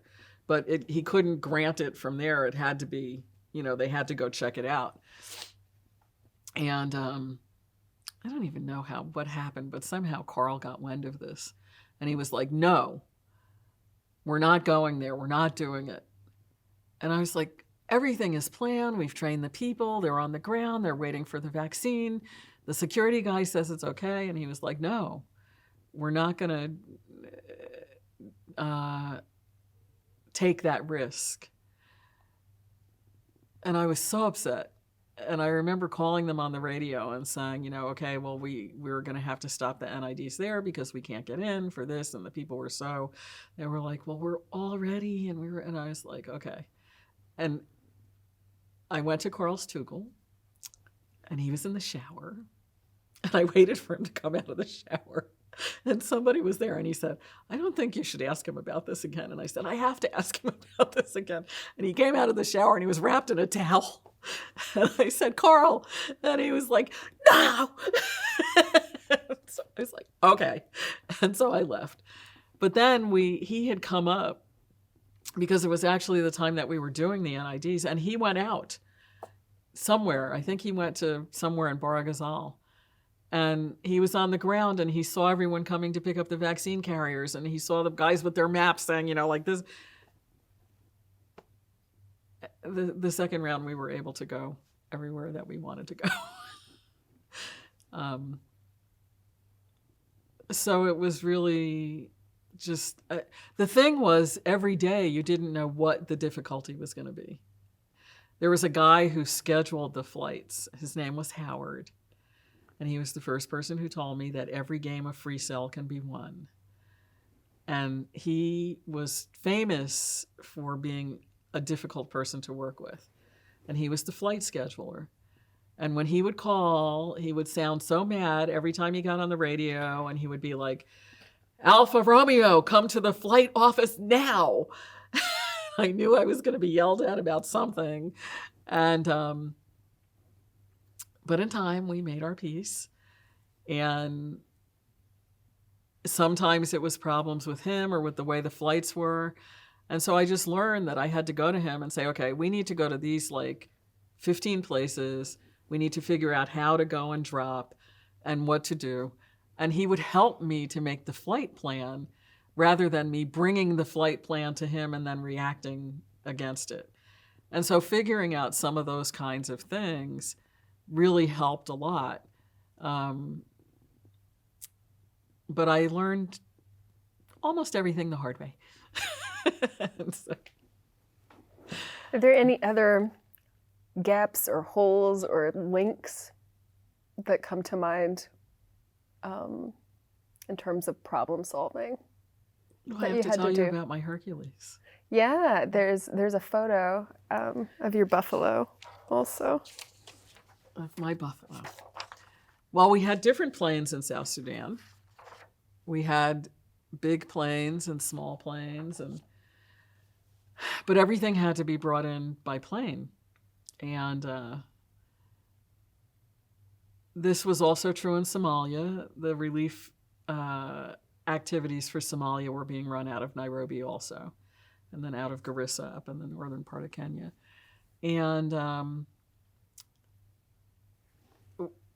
most of the planes, well, these buffaloes are actually Vietnam-era planes, and they were used for hauling things. And I believe the number was 17 or something like that there were 17 of them around Africa that were still flying. And so we made a contract, got our buffalo, had it all lined up. And then a couple of days before it was supposed to come, the company called and said it was broken and it wasn't coming. And like our whole plan depended on loading lots of stuff onto the buffalo and then bringing it into a point and then having the small planes go out from there and then having people meet us at the spots and then start walking from there. That was basically our logistics plan for getting the vaccine out to everywhere. And so not having the buffalo was a disaster. And it was my disaster of the day, so I had to figure out how to go fix it. And so I had met socially through Boy Scouts. Louise, Doug's wife, was the Boy Scout troop leader. And there was a guy who at the World Food Program, and he had a kid in the Boy Scouts. And so I had met him socially through the Boy Scouts a few times. And so I went over and I told him, I said, by any chance do you have a buffalo you can lend me? And he was like, no, we're delivering food to Somalia and it's a flooding and blah, blah, blah. And I must have looked so pitiful that he said, well, I know where there's a buffalo and the contract just ended. And if you get to the people really fast, you might be able to get that buffalo. And so I contacted the people and they were a bit non-committal, but they said, okay, if we get a contract quickly, then we can do this. And so I went to UNICEF and I said, okay, the buffalo's dead, that buffalo is dead, but we need a new buffalo and I need a contract in 3 days. And they were like, no, the contract review group doesn't meet for 2 weeks and blah, blah, blah. And I was like, you can do this and we have to do this or we're going to scuttle the whole NIDs. We have to do this. And they got it done. And when the buffalo came to Lokochokio and landed, people sort of knew that this had been a really hit or miss thing. And so they took a picture of my buffalo and they sent it to me so that I would have my buffalo. And my buffalo is sitting on my desk. But it was another one of these things where there was sort of this whole web of things that led up to it that were so fortuitous to make it happen. There was no connection between the World Food Program in Somalia and the UNICEF Lifeline Sudan and South Sudan. So it was just really fortuitous that I knew where the guy worked. I had walked around Kagiri. I'd seen him a couple times, had lunch with him once or twice maybe, and I could go find his office and have him take pity on me. And, everyone in the environment knew more about how it worked than I did. And I just really had to be open to, listening and figuring out just asking them, what can I do? How can you help me? So I did that a lot. The example that you gave of Carl Tinsman coming out of the shower when you're like, can we please? And he says, no, is one of the few no stories that I've heard from you. When else has there been an absolute no, hard stop? Not many.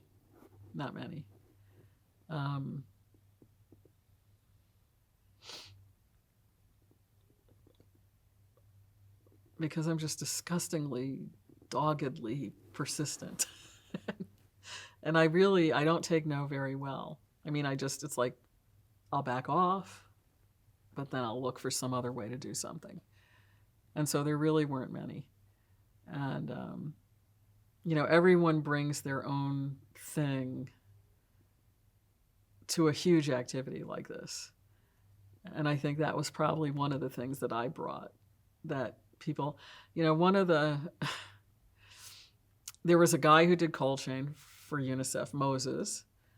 And I remember Moses telling me one morning, I came out and I was like, hi, Moses, how are you? Good morning. And we were talking and he said, I'm so relieved. And I said, why? And he said, because it's hard to read you. You smile when you're not happy and you smile when you're happy. And so we always have to see the smile and then figure out, okay, is she mad at us today or is she happy with us today? And that was really an interesting observation.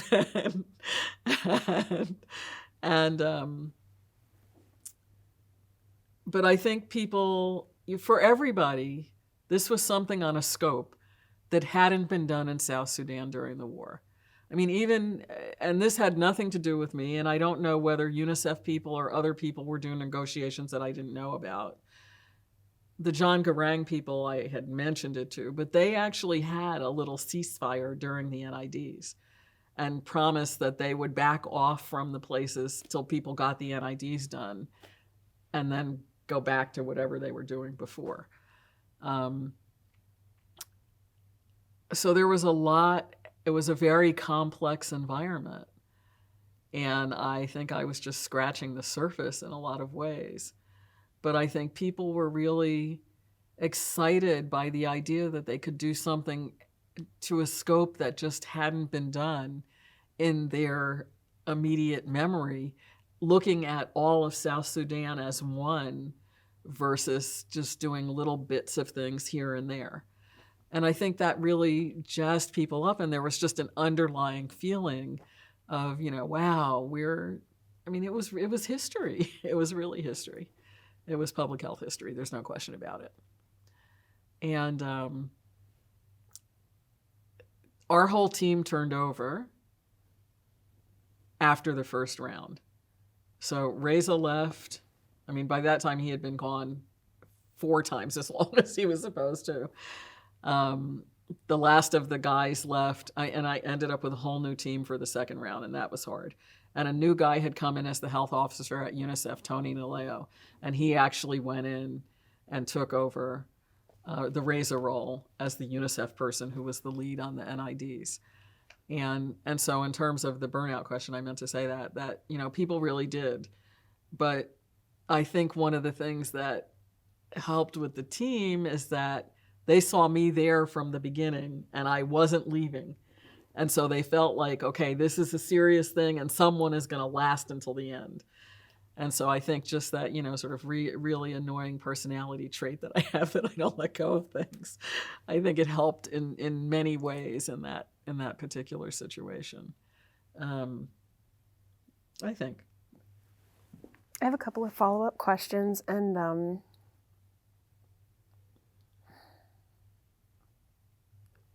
when you mentioned famine, it made me think of UNICEF and polio being only one of many priorities. And I wonder, if you ever heard from the Sudanese about polio's position within their priorities.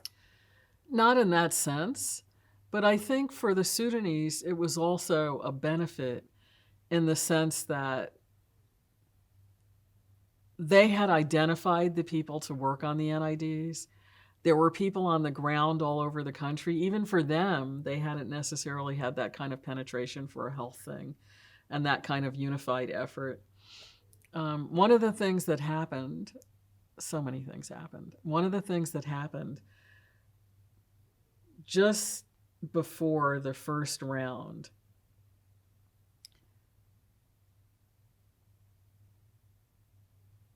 the person who was Garang's deputy, kind of the vice president, I guess, of South Sudan, and someone else, they had been flying in Upper Nile, and their plane went down.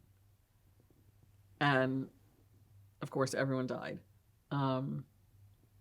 And it turned out that the guy, one of the women who we had hired who was working in Upper Nile, this was her uncle or some family, anyway, the person who had been raising her, she had been living with in Kenya, was on the plane. And there were two things that happened as a result of that plane crash. One is her relatives on the ground in Sudan didn't tell her about the plane crash because they knew she was there and her thing was these NIDs and they wanted her to get it done and they didn't want to disrupt her. So nobody, they had between them all, they had a thing where they didn't say anything about it until after the NIDs. And then they told her and we brought her out for the funeral and it was just amazing. The other thing that happened is the way I found out about the plane crash is that I went to the NID's office the first thing in the morning, and the SPLA people and the RAS people were in there together, and they never were together. And they were all greeting each other with this way they greet each other. And it turned out that it was one of those things, they're like the Palestinians and the Israelis. I mean, they're all connected and separated and connected and separated. And everyone was connected to this person, these people who went down on the plane somehow. And so they were all expressing their sympathy to each other. And kind of the neutral place to do this was the NID's office. I mean, so these were not, this kind of thing never happened in the NIDs in Uganda. This never happened when we did, NIDs anywhere else. I mean, this was South Sudan. It was real. And you sort of knew on some level that the people that you were interacting with on a daily basis and the people you were working with were not angels. I mean, these were people who had been involved in a war for a long time with other people. And you really did not want to look too wide in terms of thinking about everyone's role. But that said, everyone really wanted to kind of show that South Sudan could do this. And I think that was kind of the underlying thing. And there may have been all kinds of other currents going on, but I really felt like that was one of the things that made it work. Because the UNICEF people, the Sudanese, it was just different than the way anything had been done before. And everyone just wanted to make it work to show that South Sudan, too, could do something that people wouldn't necessarily expect. Are there comparisons to be made between South Sudan and like Afghanistan, Pakistan? It's really hard to do that. One thing is, in South Sudan, they were professionals at war. I mean, when there was going to be some kind of an attack or something, the people on the ground would come and warn the UN people and say, there's going to be some fighting here tomorrow. You need to get out today. Call the planes. And very rarely did UN people get caught on the ground in South Sudan, because this was part of what they did to protect the NGOs that were delivering services. I mean, there was no functional government with money to deliver services. And so in order to protect them, they would try to make sure they got out before whatever happened. Those kinds of things you would never find in another conflict area. And I think also, it was 1997 and 1998. I mean, we were just younger and more innocent then. I mean, I went back to South Sudan later in more recent years, into Juba, and a lot of the guys who worked on the NIDs were now people with titles in the Ministry of Health and things. And, I would say to them, we pulled that off in the most difficult circumstances. Now things are so much better and there's peace and we can do so much. And they said, but the spirit is not there. It's not the same, and it's not so easy now. And so I think that was it was the first time. I mean, it was just that there's something to that. So another thing that came out of the South Sudan NIDs, which is one of those sort of peripheral things, is that the WHO South Sudan office. So by the time I went back, WHO had a whole office that covered South Sudan. And I don't know, I mean, I'm sure at some point that would have happened, but it basically happened because of the NIDs. And so there were lots of things like that were just amazing. And I should say something about the Nuba Mountains before I leave Sudan. So they sent me to this meeting, and it turned out that there was an American guy who had a plane, and he had been, for a number of years, working with Sudanese people from the Nuba Mountains. The Nuba Mountains was completely shut off. This was like Khartoum would not allow anything to go into the Nuba Mountains. No NGOs were there. No one was allowed to go there. And so we talked about how to do NIDs in the Nuba Mountains. And this guy said that he would fly his plane to the Nuba Mountains if we would get supplies, and we would teach them how to teach the people to do it. And like, okay, And I went and talked to my friend Ted. I said, Ted? And he was like, but we're having deniability here. Only you went. And I was like, yeah, okay, thank you, Ted. And so we set up a whole thing. And what we did is we went into the UNICEF. I'll never forget it. I can picture the guy now. We went into the UNICEF warehouses, and they had all this stuff. If you have a warehouse, if you're the what do you call it? The person who's in charge of a warehouse, you feel comfortable when the warehouse has a lot of stuff in it. But the stuff that was in the warehouse in Lokochokio was not meant for sitting in Lokochokio. It was meant to benefit people in South Sudan. And so we went in at night into the warehouse, and we took like as much stuff as we could that could possibly be beneficial and loaded it on this guy's plane to go to the Nuba Mountains, because we knew this was one shot. And so the guys filed their flight plan with Howard, and they were going to somewhere. And then when they got to somewhere, they went to the Nuba Mountains, and bringing all of the supplies and things that we had, and they taught the guys how to do it, and they went walking off with their cold boxes. And it was very quiet. It could not be discussed. It could not be happening. I mean, it was completely quiet. And on the way back to the plane to bring the equipment back, one of the vaccinators stepped on a landmine and lost his leg up to his knee.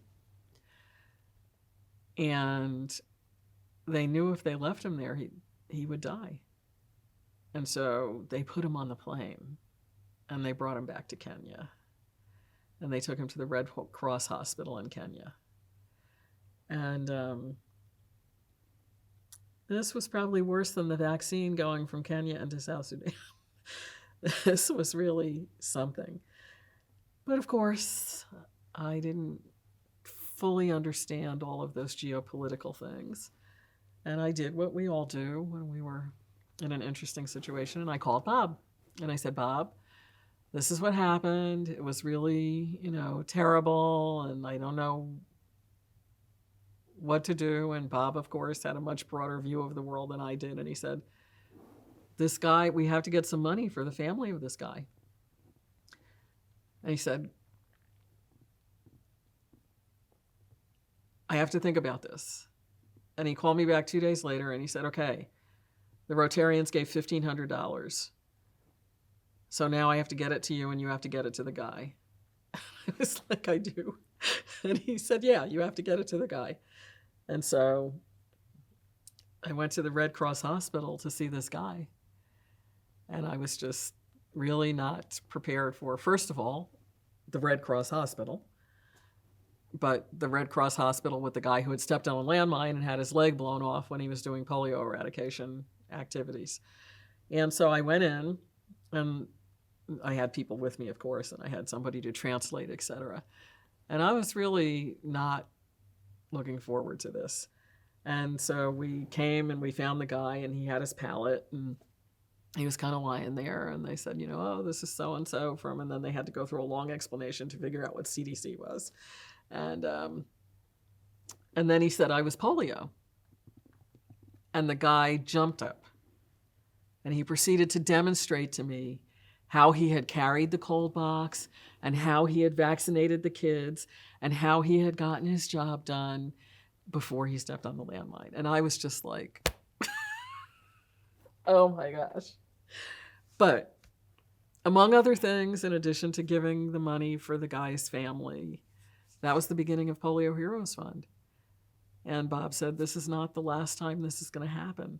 And we have these people who are truly volunteers, who are not working for anyone, who have no one supporting them. And if things happen to them, it's going to be a disaster. And so that was how the Polio Heroes Fund began, from that incident in South Sudan. I don't know how they got the guy back to the Nuba Mountains. I didn't want to know anything. I was just like, I was wondering about that too. Yeah, he may not be in the Nuba Mountains yet. I don't know. But so South Sudan was really on so many levels. I mean, it was emotional, it was stressful, it was invigorating, it was challenging. It wore me out, that's for sure. In May, I finally left at the end of May. So maybe about the middle of May, my father and my niece came. And Louise planned an entire safaris and all these things for them. It was after the second round. It was when we were doing wrap-up stuff. And so I told them it was okay to come then. And so they had this, my father was like, this is fantastic. I love this vacation. Just tell me, what time to be at the door with my little suitcase. And should it be little or big? And where are we going? And I'll find out when we get in the car. I mean, it was amazing. And Louise and Doug were incredible hosts anyway, and they had lots of room, and they always made room for more people. I mean, poor Rusty gave up his bedroom to me the whole time I was there, and he was sleeping with one of his siblings. And it was really so there were lots of things that happened that were highs and lows, and but we pulled it off. And I went to Khartoum 3 times during the time that I was there. I went initially to Khartoum to meet everyone there before I went into South Sudan. What had happened was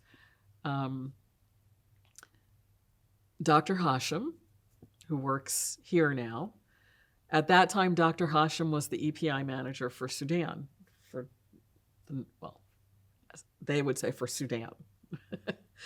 And in thinking about how to implement this thing that Bob and Carl had decided in this cocktail party, they thought, okay, we have to get the Sudanese on board, North Sudanese on board. And so somehow they got Hashim here for a meeting. And I don't even remember what the meeting was about. It was some technical meeting about something, and I don't know how they got him here. I mean, at that time, I didn't know how those things were done. Somebody did them. But the real reason for getting Hashim here was to talk to him about doing NIDs in South Sudan. And so Hashim agreed to help. And he actually got me a letter of, passage or introduction or something, and arranged for me to come to Khartoum and meet with people. And And so the first time I went to Khartoum, it was kind of, I went to meet the WR, and I met the UNICEF OLS North people, and OLN people, I guess they are, and just the introduction kind of things. But then when we were doing the planning, there were so many places in South Sudan. We had these incredible maps. And what they told us is that there was some guy who had come there for an NGO, and he had decided they really needed maps in order to be able to work well there. And so he had walked South Sudan making these maps. And these were the maps that everybody was using. And so I had these maps. And so I got my little maps together, and we figured out where the South was not all rebel held. Parts of it were government held. They had what they called garrison cities. And in the garrison cities, it was the government that was there. And so I went to meet with Hashem, and we spread our maps out on the floor, and it was like, okay, you got this part, I got this part, you got this part, I got this part. And we literally sat with the maps spread out on his desk and in his office, figuring out who was going to cover which parts. And we did that twice, before the rounds, to make sure that we weren't leaving anything uncovered. And how, the way it worked out on the ground, at least in some places, is that the teams would say that they saw the teams from the other side, and they would sort of agree that the river was the borderline, and the teams from each side would see each other, but they would just kind of wave and then go do their thing. And it was amazing. And so, that was another thing that was very unique about those first NIDs in South Sudan, that there was simultaneously things going on in the government-held places as well as in the rebel places. But I ended up going to Khartoum for that. And then we went at the end to do a presentation and to show the data and how many people we had covered, et cetera, to all the people in the north on my way out of the country. And so it was another one of those amazing things. And I sort of had this, visa for Sudan, and I had my letter from the Sudanese government. And I couldn't put any of my South Sudan things in the same passport. And so then I had my South Sudan things in my personal passport, and my North Sudan things in my official passport. And I had my Kenya visas, which were one visa, then another visa, then another. I had 3 weeks. And then I was like, okay, it looks like I'm going to stay another month. And I went to the UNICEF visa guy, and he was like, okay. And then I said, I think I'm going to stay another month. And he said, I'm not going to keep going back. This time you're getting a visa for a year. Is that long enough? Are you going to get out of here after a year? And I was like, that's long enough. And he said, okay. And so I had all these visas. And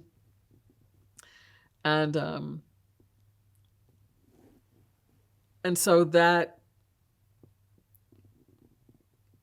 cooperation through the back door between the North and the South, and how it was going to work and how we were going to work together. I mean, that was another aspect that was pretty amazing. And that we did. And then I didn't know where Hashem went, and it turned out he went into a big WHO career, and he was a WR in a few places, and then he started working with us, and now he's here, and it was great. It's like, Dr. Hashem, Anne-Renee. And I told him, I said, the thing I remember most about his offices, besides that they were incredibly hot. It was so hot in Khartoum. It was so hot. And I must have looked totally worn out. And so one day they said, okay, we're going to get you a cold drink. And I was like, okay. And he comes with a Coca-Cola. I was like, okay, I'm convinced. Coca-Cola is everywhere in the world. I said, this warms my heart so much as a citizen of Atlanta to see that here in Khartoum you're drinking Coca-Cola. So, and when I went the last time, actually, the last day that I was supposed to be in Kenya, I told the UNICEF people, I went around, I said all my goodbyes, I said I'm not going to be here tomorrow, and it turns out that they didn't believe me. So they had a whole party for me, but I never showed up. And so my going away party I missed. That was on the last day. And so Tony, who was going with me to do this presentation in Khartoum, came with my gifts from my party. I had a mask, and they had gotten me a bottle of Kahlua and this beautiful book of photographs of Sudan and all these things. And I'm like figuring out how to, at the airport we're meeting, and I'm figuring out how to shove these things in. And in those days, you had these ancient computers, and we would send as many as we could out to the field. And when they just wouldn't work anymore, they would come back. And so Doug had given me like 4 computers to bring back to Atlanta, because there was no way to get rid of them on the ground. And so I had all these computers, and I had the Kahlua, and I had all these things. And when we got to the airport in Khartoum, Tony went in, he was in front of me, and he went through immigration and customs and went through. And then I got there, and they were like, okay, and they started asking me questions, and then they decided they had to inspect everything I had. And so the first thing they found were the computers, and they said, oh, we have to go test these. We have to take them away and make sure that they're really, I don't know what they were doing. Maybe they put bugs in them, I have no idea. But anyway, they took them away to another room, and then I was just standing there. Meanwhile, everybody who came on the plane was gone, and I was just there with the customs people. And so the guy said, well, let me look through your bag and see what's in here. And the first thing he found was the bottle of Kahlua. And I was like, no alcohol in Sudan. I was like, I'm really sorry. I didn't think. They handed it to me in the airport. Just take it away. And he was like, no, I have to see what it is. And he gets a little cup, and he pours some in, and he's tasting it.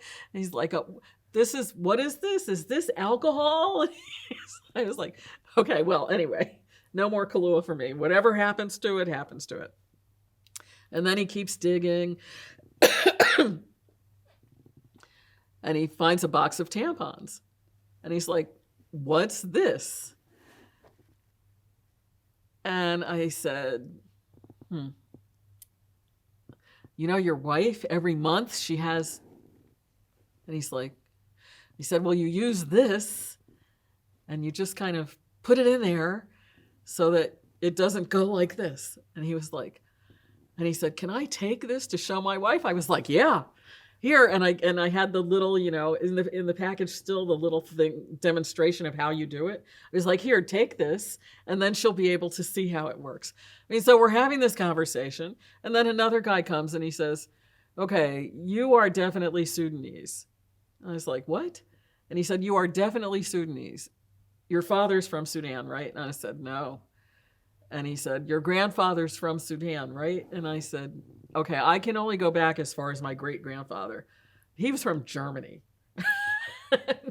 And since then, everybody's from Alabama. So I don't have anybody from Sudan. He said, you're definitely Sudanese. I think what you should do is we should give you a Sudanese passport. You just give us that one, and we'll give you a Sudanese one, and you'll just live here because you're Sudanese. And I said, that's okay. But I was there for like an hour, maybe an hour and 10 or 15 minutes. Meanwhile, Tony is outside, and he's like, what happened? Oh my God, they're going to take her away, and I'm going to get my time. But eventually I got out. But it was just one of those, okay, I'm almost at the end. I'm coming to do my final presentation, and still I may not ever leave Sudan.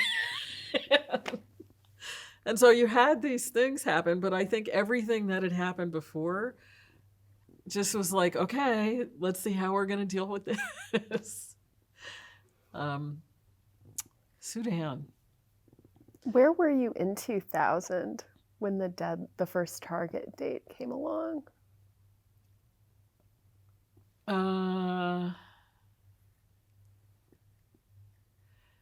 I was probably in Harare. I had given up on the target date quite a while before that. I actually, first it was by the year 2000, and then it was by the year 2000 or shortly thereafter. That was the exact wording that was being used. And I had, for the most part, we got along very well. Everybody got along very well. But every now and then, so it made anything that was sort of an argument really stand out.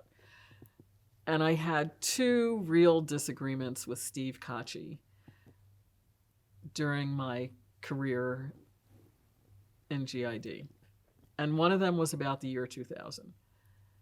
And I came back from, I don't know if it was from Sudan or if it was from Uganda. It was not Uganda, so it was probably after Sudan. And I said, polio is not going to be eradicated by the year 2000. And he said, no, we've met about it and we this and that. I said, yeah, you're sitting in a bunch of meetings in capital cities and you have no clue what it's like on the ground. Polio is not going to be eradicated by the year 2000. Why are you being so negative? Blah, blah, blah, blah. I mean, we had this whole little blowout thing in our little, tiny offices. Everybody's ears are perked up and they're like, wow, what's going on in there? But it really, that date, I think, was set based on the experience of PAHO and to some extent Wipro. And they turned out not to be so representative of the rest of the world.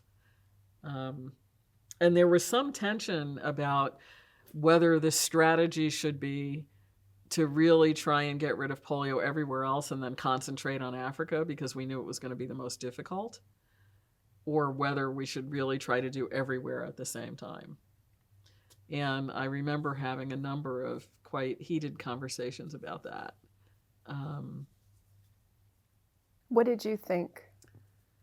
I thought we needed to do everywhere because I thought that we were going to find different issues and challenges in different places, and that we needed to be working towards getting over those and not trying to save. I didn't think we were going to be in a position where saving something till the end made sense. And I also, like the Sudanese, felt like if the rest of the world is eradicating polio, why shouldn't we be eradicating polio also? So forward, onward, and upward we went. And Steve Kachi and I made our peace. We're okay now. How do you think about target dates now? I think that you need something to aspire to, but you have to really understand that they're aspirational, and you have to be very careful about how you convey them. Trying to make a realistic target date. For me, the way that I summarize it is I think we completely underestimated the polio virus.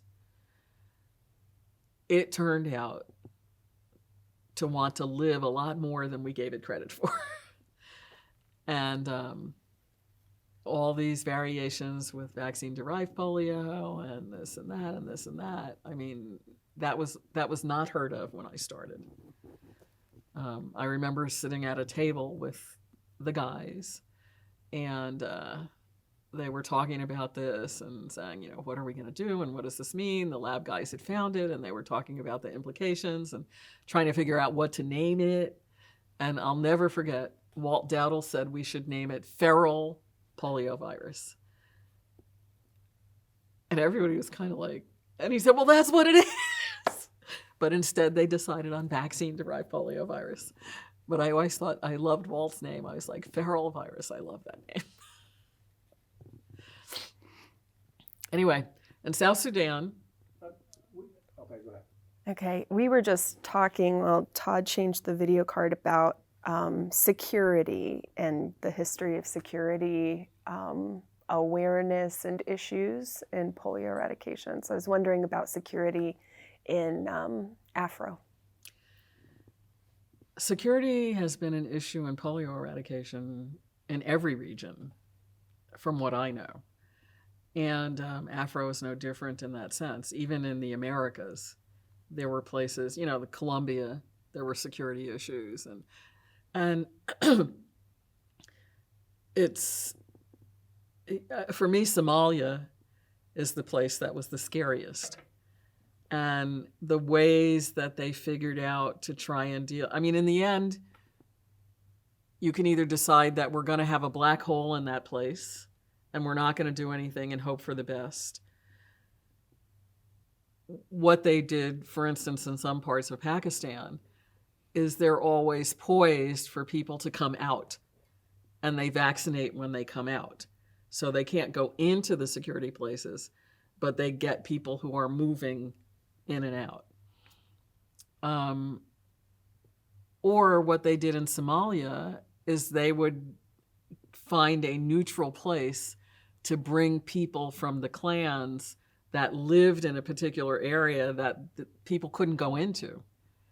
And they would train them and have them do the things in their area.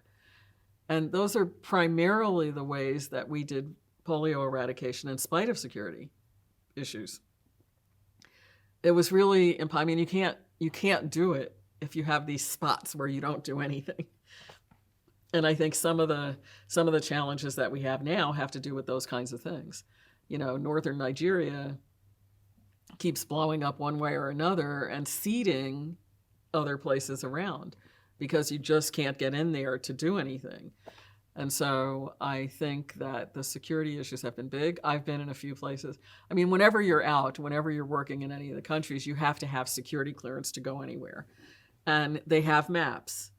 And there are hardly any countries where there aren't any red places in the map that the UN security or the US security doesn't allow you to go to. Now, there are different versions of red. Like I said, with the Gulu, it was very red for Uganda, but it was completely green for Sudan. So it varies depending on your own relative situation. But I think that it is an issue. It's getting to be more and more of an issue and creating a huge difficulty. Again, in ways that, none of those particular issues, you had your regular kind of war and you had to get out of the way of the combatants. But that's a different thing than targeted at people and targeted things where the issue is that we're not just fighting each other, but we're after people who have nothing to do with the fight, in a way. And so I think, like many things, I mean, in the same way that doing polio eradication in South Sudan is different now than it was then, I think the security issues are very different now than they were when we started. And in that sense, it's really a shame that we didn't get the thing done in the beginning, because I think we would have avoided a lot of difficulties if we had really been able to get done in the early 2000s, instead of getting caught up in the geopolitical issues that have led to a lot of the security problems in places. I mean, we were doing Afghanistan before there was a war in Afghanistan. And anyway. When you think about the challenges of the remaining endemic countries, do you make any connections between your work in the African region and the challenges that they're facing now? Like, are there lessons learned in the Afro region that could be applied? Well, always. And I think people do that. I mean, I think that there is enough mixing in the polio world that I think we do learn things from each other. And I had my Africa phase, but then I was spent in and out, but a lot of 2 years in India. And the issues were different, but at the same time, not different. And so one of the things that's really nice for me personally is that I get to see the parallels as well as the differences. And that's really nice. So South Sudan, there were a couple of lessons. Of course, for me, it was I learned so much in South Sudan, and I was exposed to so much in South Sudan about myself, my own abilities, other people, what the world was like. I mean, it was just an incredible assignment from the area of personal development. I developed relationships which have lasted through the years from that. I mean, people who were in the fire together, we just had relationships that lasted. Professionally, I think that it taught us. It was kind of it was a New York kind of place. If you can do this in South Sudan, you can do this anywhere. Whatever you've got, we've got it in spades. So, I think that was a really important thing, and it really put South Sudan on the map. And there has not been a time since then that there have not been polio people assigned to work in South Sudan. That was really the beginning. We seconded Jeff, so even from the CDC side, for a long time, we had people covering South Sudan and Somalia that grew out of that first NIDs and the engagement of WHO and the starting of their role in that area. So I think that that's really kind of a legacy of those first NIDs. And it was really, I mean, it was just amazing. You know, you have in the middle of just incredible angst, I guess is the word to use. You know, I can think of these little anecdotal kind of things that happen. The Sudanese are very tall. And the UNICEF Supply Division, they were not always very helpful. And at some point it came into my radar screen. It was not there in the beginning, I have to admit, that people needed tents, that they didn't, everywhere that they were going in Sudan, they didn't have some kind of facility that they could go stay at. And so they needed tents. And so the UNICEF Supply Division, yes, we know exactly what's needed, and they ordered these tents. And they brought the tent, and we set up this little pup tent inside the NID's Tukul in Loki. And I'm looking at this tent, and I'm looking at the Sudanese, and I was like, okay, I don't know how this is going to work. And so there was a guy there who I ran into when I went back to Sudan years later, when I went to Juba. And he had been trained as a lawyer, but didn't have anything, and so was one of our regional people working in South Sudan. And he was in Loki, and there's a picture of the two of us in this tent.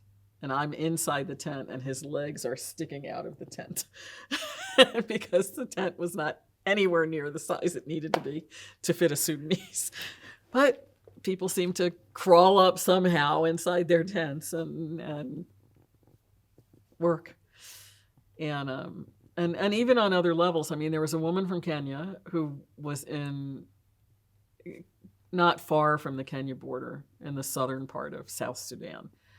And she said that they went out one day and it got later than they realized. And they were coming back at sort of dusk and getting a little bit into dark. And she said she noticed that the Sudanese that she was with were in front of her and on the sides of her and in the back. And she really didn't know why. That wasn't normally, I mean, a lot of times with the Sudanese, first of all, everywhere is just over there. And you know, they're slowing down to walk with us. They're like, you know, going in this really slow. They would be like already there, and we're still dragging along in the back somewhere. So they would change and walk slowly with us. And she said after they got home, they told her that they were being stalked, that there was a panther, and that it was staying back, but it was there, and it had followed them for a distance. And she was like, you know, these are the kind of things that you don't want to know about until after the fact. And so it wasn't even just the war. It wasn't just and so these are not the problems we ran into in Lucknow. So that's why I say, you know, South Sudan, it had everything. So you could do it in South Sudan. You could do it anywhere. This is a really different kind of question since we're starting to wind down, but Yeah. it's really more for the archivist, Laura. Could you comb your memory for like visual images that represent the work to you? Well, okay, this is not my strength, but I mean, for me, I have certain images. I have my picture. I mean, I have my buffalo. I have sort of a classic picture of my consultant. So one of the things that happened in Lokochokio particularly is that I saw insects that I had never seen before in my life. And I have a picture of my consultant. So I have my laptop open, and there's this big grasshoppery thing. It was definitely not a grasshopper, but it's big and green, and it just sort of settled itself on my laptop screen. And it stayed there. And when I would use the laptop in the front, it would go in the back. And I was like, okay, as long as you don't fly in my face, you don't come and touch me, we know the boundary between man and insect, it's okay. And so I have a great picture of my consultant, the grasshoppery thing. I can picture myself sitting with Papa Whiskey in the radio room, there's certain things. We have, we always have T-shirts. We always have, those kinds of things. The guinea worm people had beautiful conga material made, and I have a guinea worm conga at home. I was really reluctant most of the time to take any of the swag, because a lot of times what would happen is the people in the central area would take the swag, and there wouldn't be enough for the vaccinators, and it was for them in the first place. And so most of the time, if I got swag, it was after everything was over. And I have a Kick Polio Out of Sudan t-shirt. I do have one of those because everybody had those with the soccer and the football. And but it was hot, really hot. In Loki, I spent a lot of time in Loki. I only actually went into Sudan twice, if you can believe it, and both times by air. They didn't want me going into Sudan. They were like, you got to go home in one piece. Many other people went into Sudan, and if I was there now, I'm sure I would go in more. But then it was like I had so much going on that it was like, okay, I don't need to do this. Where I need to be is here, not there. But the Loki airport, it was sort of a dusty. It grew while I was there. They added a new runway, and the runways in Sudan, and just the picture of Sudan is so vast and so undensely populated, and the distances that you could see from the air that people had to go. I mean, it was just amazing. And the Sudanese were tall, tall, tall. I mean, I'm not tall in the U.S. I was definitely not tall among the Sudanese. But for me, the graciousness of the Sudanese, the graciousness of the Kenyans. I mean, everyone I worked with in Africa, they were just welcoming, even when we did not agree with what we were talking about and we were on opposite sides of an issue. There was an underlying, okay. In Uganda, they used to say, well, okay, it's time for us to have tea. And we had to have morning tea, we had to have afternoon tea, and they were really shocked because I drank my tea with no sugar and no milk. This was unheard of. It was like gross. But there was always that underlying, in places that were so tough, there was that underlying, we can stop under the right circumstances and be people. The other thing that I have to mention about South Sudan is I spent my last day in South Sudan, the day that I didn't go to work. Louise and I had all these things that we wanted to do. And so we went. One of the people who was working in UNICEF OLS was the granddaughter of Leakey, the anthropologist or whatever he was, who did all the Olduvai Gorge and stuff.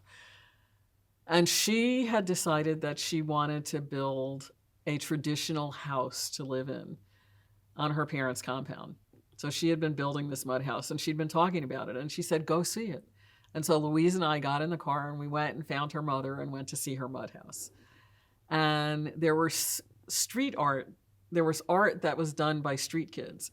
An NGO would take the street kids, and they would have them make these things, and they'd sell them. And I wanted to get some things from them. And we went to find them. And they weren't where they were supposed to be. And so we had only pictures, and I picked things in the pictures. And Louise said she would make sure that my things I bought got into Ross Cox's shipment because he was getting ready to move back to the U.S. And, so we went to the street art, and we just had these. And then we stopped. Louise is a veterinarian by training, and she had been working at the animal orphanage. And they had a baby rhino that ran away, and they didn't see it for a while. And then it came back. And when it came back, it was pregnant. And so we stopped to see how the rhino was doing because she was thinking it was going to deliver soon. And so she said, do you know anything about how to tell if a rhino is going to deliver? And I was like, Louise, I know so many things, but that is not one of the things I know. And so while she examined the rhino to try and figure that out, I stood next to the rhino. And she said, feel behind the ears. And it turns out that the part behind the rhino's ears is so soft compared to all the other skin. So I stood there with the rhino while she examined the rhino to see if it was pregnant. And then as it turned out, when I landed, she said, the baby was born. And so we did our whole day of things. And then she and the kids, we all went to the airport together for them to put me on the plane. And I have a photo of us at the airport. One of I was wearing, I can picture myself in the photo because I was wearing this UNICEF shirt that I had bought because Ted, my friend Ted, after I was there for about 6 weeks, he said, "We're really tired of seeing these same clothes over and over again. Do you think you could get some more clothes?" And so I went out and increased my collection of t-shirts so that I would have more clothes so that the UNICEF people would not be bored with my clothes. And so I can picture my little group of t-shirts. And in Doug's house, there was Miss Susan, who was the housekeeper, and she took such good care of me, and we would come home and kvetch at night before she went home. And there was Mr. Kennedy, who came and cooked. Oh, and the driver, we went everywhere. And then at Christmas, he went on leave. And Doug was like, "I'm not driving you to work every day." He said, "Okay." And what happened was, just before Christmas, there was some kind of an outbreak in northern Kenya. And it involved animals as well as people, and they couldn't figure out what was going on, and they needed someone to go up there. And Doug, the WR had already left for the holidays, and Doug was the acting WR. And Doug was casting about trying to find somebody who could go up and investigate this thing and see what was going on.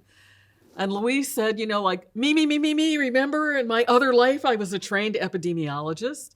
I know how to do this stuff, and I'm a veterinarian. I'm your perfect person. There's nowhere more perfect. So Louise got on the plane and went to northern Kenya.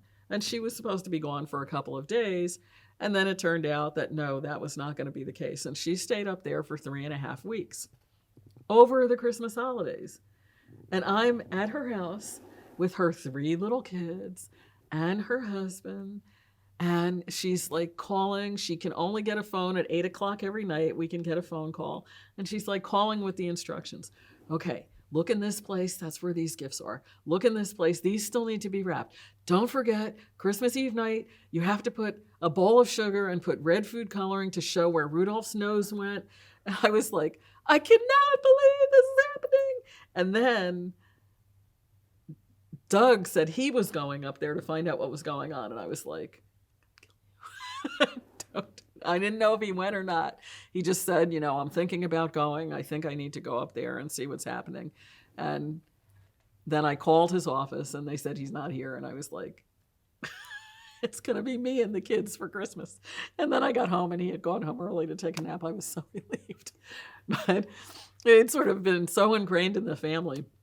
I made the kids save presents for Louise to open when Louise got back. And we had our Christmas, no Louise. But so the driver went on vacation back to his home. Louise was up in northern Kenya. Doug was the acting WR, so he had to be at work in downtown Nairobi, nowhere near Gagiri, where my office was. And he said, "You're going to have to drive." And he had this little tiny, I don't even remember what kind of car it was, but the steering wheel was on the wrong side for Kenya, which was such a relief for me, because then I could be close to the curb and seeing where all the people and the goats and the edge of the thing were. And I was like, whatever's happening in the middle of the road, I'm not going to worry about. And so I left at the end of May. And in August is when the embassy in Kenya was bombed. And Louise had gone to the embassy. She was working at that time. She had just started working. She was so excited. The Carter Center had a thing to do Malarone testing. And Malarone was a 3rd-level malaria drug, and they were just starting to use it. And so they had hired Louise to run this program with the Malarone testing. And one morning, she decided to go to the embassy on her way in to pick up the mail and cash a check. And so the driver was summer vacation at this point in time, was in August, and he was in the village. And so she went down to the embassy and she went to get the check, and that's when the embassy was bombed. And she was killed in the embassy bombing. And then Doug and the kids came home, and they had a number of things here. And Doug was thinking that they weren't going to go back. And the kids said, like all our friends, our school, our home, everything. And so they decided to go back. So I went back with them and stayed for several months while I waited to get permission to go to Nigeria, which is where I was supposed to go next. And Sam Okiwara was there at that time as the WHO immunization guy. And I was waiting, and he kept saying, okay, I'm just trying to get clearance. I'm trying to get clearance, and not yet. And I stayed like 3 weeks hanging, waiting to see when I was going to go to Nigeria, ready with my plane ticket and everything. And anyway,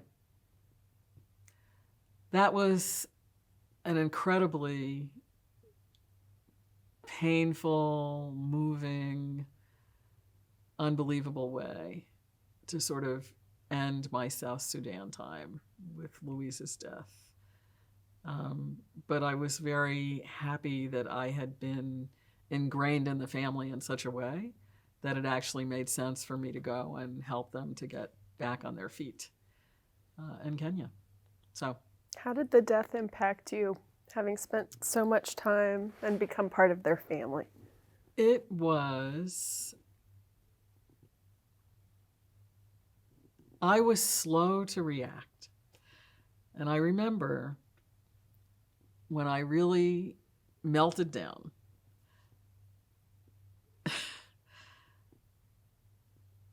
Louise had a small brown leather shoulder bag. And for some reason, I don't know where it was, but it was like 2 months after she died. We probably went back after about 3 or 4 weeks in time for school to start. And it was probably a couple of months after that they found this bag and Doug brought it home. And it smelled like the bomb. And everything in the bag was perfectly intact. The bag didn't have a scratch. The contents of the bag were perfectly fine. And I just said, how can this be that Louise is dead? She's wearing this bag and everything in the bag is completely intact. And for some reason, that was the thing that pushed me over the edge. And I just had a meltdown.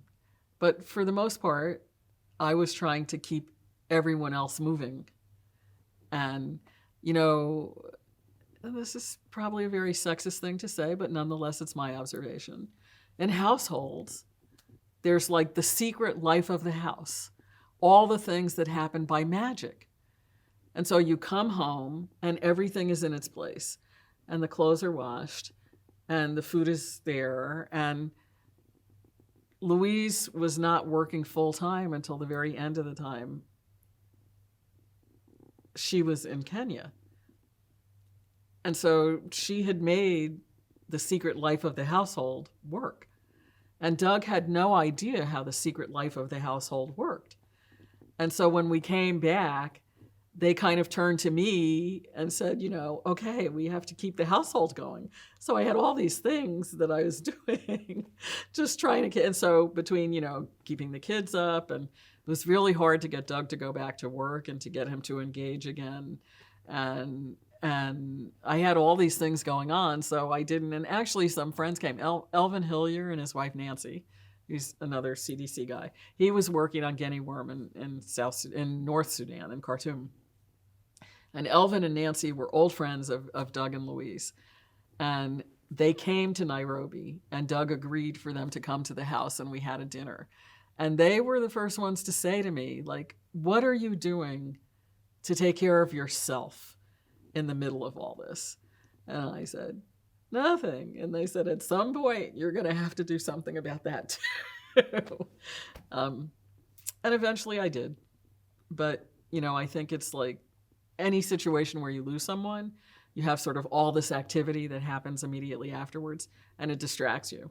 And at some point, you have to face the music. But you can go for a long time before you do that. And I did.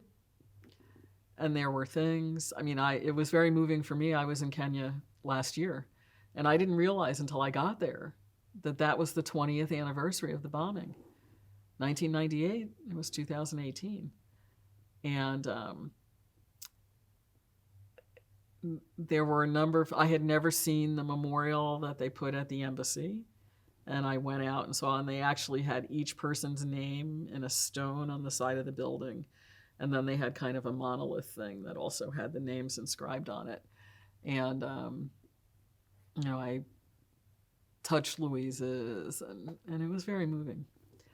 And there were a number of her friends who I've run into in random places. I went to a course at the State Department, and one of her friends did a panel at the end, and I went up afterwards, and I was like, hi, and she said, who are you? You look so familiar. And I said, Louise's friend, Anne-Renee. And there were a lot of those things. And so in some ways, Louise continues to be a presence in my life. She pops in periodically, and I still, I'm in touch with the kids, and we have a web page on Facebook, and so, but it was something. And of course, there's Louise Martin Drive in front of CDC. And that was named after Louise because she was not working at CDC at the time she died. And so she didn't meet the criteria for being recognized in the CDC memorial place. But they wanted to do something, and so they named the street after her. So it's Louise Martin Drive. And so I walk by it every day, and sometimes I stop and look for a minute and keep going. What haven't we covered today? Oh, my goodness. Well, there's lots of things we haven't covered, but South Sudan, this is probably proportionately like the impact that South Sudan had on my life. Everything was downhill from there. No, I shouldn't say that at all.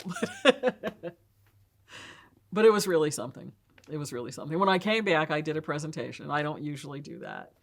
But, Bob said, you have to do a presentation. And there were a number of people there. And, we had sort of different reactions. So Walt Dowdle, who I didn't know well at that time at all, but Walt said, you have to write this up somehow. You have to have something. This is an incredible story, and you need to have something about it. Bob said, too many slides. But everybody else was very enthralled. That's another person I wanted to ask you about is Bob Keegan. I think you've mentioned him, and I know you worked. Like everybody does. Yeah, Yes. yeah. But could you talk about Bob Keegan a little bit? Oh, my goodness. You know what, let's cut it. Well, sure. Bob Keegan. So I met Bob Keegan when I first became an STD trainer. And Bob was the trainer who was supposed to train me how to do things. And I met Bob. We spent sort of a very intense 2 weeks. I was trying to download everything he knew into my brain, and the way that he managed things into my brain, and the way that he stood in front of the room and engaged people into my brain. And so I was very attentive to Bob. And then I didn't see him for years, and then I ran into him in the hall somewhere at CDC when he came back from Thailand. And then he called me the week that I was graduating from the Kennedy School. And he said, we have a position. I know you don't want to come to Atlanta, but hear me out. And we want you to come to Atlanta for an interview. And I said, that's graduation week. I'm not coming to Atlanta, but I'm happy to have a phone interview with you. So I had a phone interview with him and Kachi. And it was interesting because Bob, I didn't know him well, but I began to see how he worked. So Bob, I say Bob has a bullet brain, and he's able to distill things down to the main points and make his list of bullets. And so it was interesting working with him, and it was great working with him because he was it was like everyone aspired to do things the way Bob did. And he was really, a lot of times he was probably the best at doing things, but he was really good about building up other people and about encouraging and those kinds of things. And he was funny, and he thought way outside the box. And he was very, the thing that was the nicest about his bullet brain is that he could cut through the crap. And so Bob was always the person who you wanted to, anytime we had a GID retreat, Bob was the person to summarize the action points. And he was really big on action points. He didn't want to just have information. He wanted to have action points. And there are so many things that Bob's hand was in starting, like the Polio Heroes and Mo's. And I mean, there are just so many things. Using the foundation to try and do things that we couldn't do very easily through CDC or the other bureaucracies. And the relationship with Rotary and massaging that, and the bike trip, and it involved so many people, and he was just a magnet and a force, and functioned in a way. I mean, Bob and Kachi, it was a marriage. That was like each of their other marriage was to the other one. And you always thought about them together, Steve and Bob, Bob and Steve, Steve and Bob, Bob and Steve. And they picked this thing up and ran with it in a way that wouldn't have happened if it hadn't been for the two of them being there at the helm of it. I'm really convinced about that. And they sort of made decisions, and they made them clearly, and then we went forward. And one of the things that drove Bob crazy is people who couldn't make decisions. And we would definitely not be where we are today if it wasn't for Bob. There's no question about that. And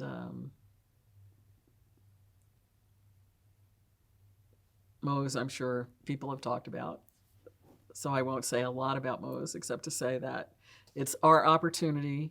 It was set up as an opportunity for us to have personal interaction with our partners in the lab, because the collaboration between the lab and the program doesn't always work well, but had to work well in order for polio to work.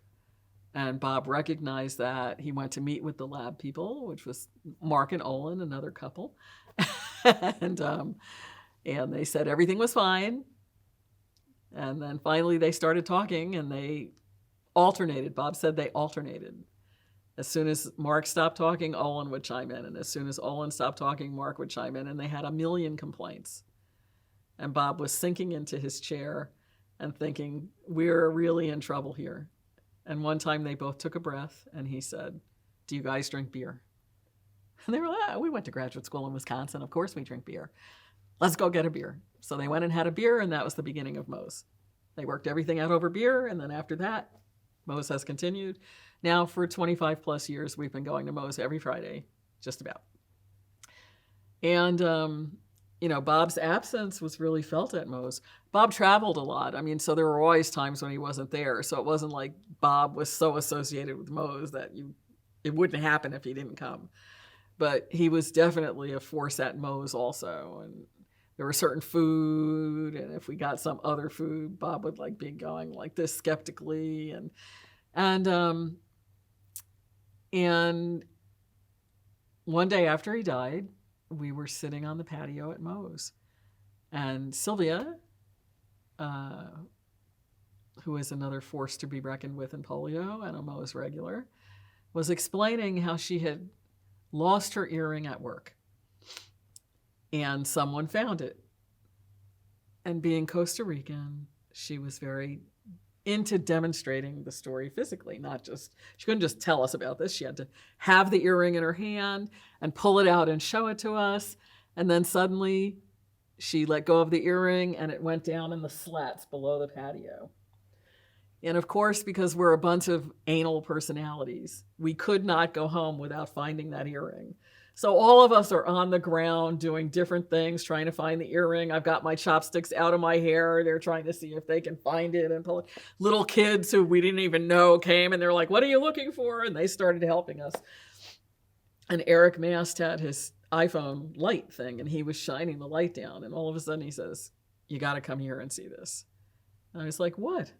And he had just found, facing up like this, Bob's ID card. And Mark Palanch, who remembers everything, I remember exactly when that happened. I remember we got out to the car, and Bob was like, oh shit, I lost my ID card, and now it's going to be such a hassle to get another one. And they're going to ask me what happened to it, and I'm not going to have any idea. And that day, we found out where Bob's ID card, and Bob was sitting there under the patio at Mo's with everybody drinking, so he's still there. And Gloria was there that day, his wife, And they said, do you want us to get it? And she said, no, it goes right there. And so that was, in so many ways, Bob, and the way he worked and the way he thought. And Bob was the first person in GID who died after, well, Louise first and then Bob. And we've been incredibly fortunate because we haven't had many deaths. We just had our 4th death. And considering where we work and what we do and how long we've been at this, it's really amazing. But Bob's death moved people all over the world. He had had an influence on people all over the world. And the hearing from people and the Bob stories and all the things, it was pretty amazing. It was pretty amazing. So Bob, he was a force. I definitely would not be here if it wasn't for Bob. That's for sure. Because one of the old PHI guys, Jerry Nair, Bob was like, I need a PHA. And Jerry's like, okay, I got one for you. And I was coming out of the Kennedy School, and they had to find a job for me. So I was on this rehire list thing. And STD, I assumed I was going back to STD, and they didn't have anything very interesting. So Bob was like, with his famous phone call, hi, I know you don't want to come to Atlanta, but I got something you got to hear about. I think you might like this. And I was like, okay. And we sort of started early with that, the glue between the personal and the professional. I arrived in Atlanta permanently 11 months before the Olympics. And I started looking for places to rent because I was a happy tenant. And people would say things like, we're not going to paint because we're going to lose money during the Olympics, and we're not going to clean the place, and you have to move out for 2 months. And after I looked at about 20 places, I was like, okay, later for this. I guess this means I have to buy someplace. I never bought any place in my life. I had no idea how you go about this. I looked at a whole bunch of, I actually looked at 52 places. I had to keep track of them because CDC, when I was on temporary quarters, made me show that I was looking for some place to live. And so my 52nd place, I went, and the people weren't showing it. And I convinced them to let me see it. So they said it wasn't ready yet, but they said they would let me see it. So they had 3 people who came in. And I said, okay, this is my place. 2 miles from work, great layout, exactly what I wanted. This is my place. Bob, you got to go see the place because I don't know anything about it. Go look at it from the right eye. So Bob went there in the night. Then I went back in the night. Then the next day, my father was like, you got to make an offer on it. Give him $1,000 more than they're asking for. I was like, no, don't I bargain? He was like, and I did. They got 3 offers. The other 2 were low balls. And I bought it. But it was like from the beginning, Bob was there, you know. It wasn't just work. I mean, our lives were intertwined. That's how we worked. That's how we did things. So, do you know anything about his biography, like his early life, or the normal things that I ask in these interviews? Yeah, he had a whole bunch of brothers and sisters. Where was he from? I can't figure out the order of things. I mean, for some time they lived in New Orleans, other time they lived in different places. I don't understand the order of things. And they're amazing. Bob was in the middle. He wasn't the youngest or the oldest. He was somewhere in that middle group. And I've met probably most, if not all, of his siblings over the years. But it's really amazing how they have similar mannerisms. His brother George, if you close your eyes, it's Bob. He tells stories the same way as Bob. He sounds like Bob. I mean, it's startling. And so there were lots of them. And I think, you know, Bob probably developed his personality trying to figure out how to stand out in this crowd. And Bob thought out of the box. I mean, he and Gloria met in the STD clinic in Newark, and they were both working there, and she had a young son, and they got married, and they lived in a complete dive in Jersey City, New Jersey. I mean, a complete and total dump. And he had Lauren, and there's this classic picture of him knocked out on a bed in this dumpy place with Lauren on his chest, and And he became a trainer. That's where I met him the first time, when he was doing training stuff. And I remember when they licensed the HTLV test, which was the first test for blood only of HIV, which at that time was called HTLV. And they did this massive, we all had to fan out over the country to do training about this HTLV test and how to talk to patients about it. And Bob was livid because he didn't feel like people were getting to the real issues. And they weren't talking to people about partners, and they were just doing it as if it was a blood test. And I mean, he was just livid, but it was his job to teach all of us how to teach about the HTLV test. And we had a script, and we were supposed to stick to the script. And it was very political, and we were going around. I mean, I did like 5 cities in 2 weeks or something. And it was crazy. And so I saw him then, and I could see how he would be chafing about things that he didn't think were being done right, or when he thought that we weren't getting to the real point of something. With no premonition at all that eventually I would be in Bob's world. There's a very classic picture.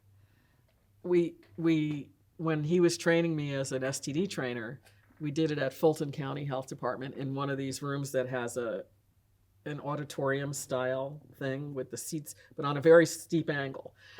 And Bob's standing at the bottom talking up to everybody, and I'm standing next to Bob, and I look like this little like ant. So tiny next to Bob. That was like my classic. And I said, here I am, my first time that I was Bob's shadow, and that's where I continued. And he would tell me what I needed to do, and I would say, okay, Bob, and then I would go do it. And so he sent me to Sudan, and I was like, okay, Bob. And then the message got passed along, and I remember the first time Roland sent me somewhere, and I was like, okay, Roland. So, Bob. But I think, he really got a little money, analyzed the best way to use it, how to make it grow, how to pull in people who were good.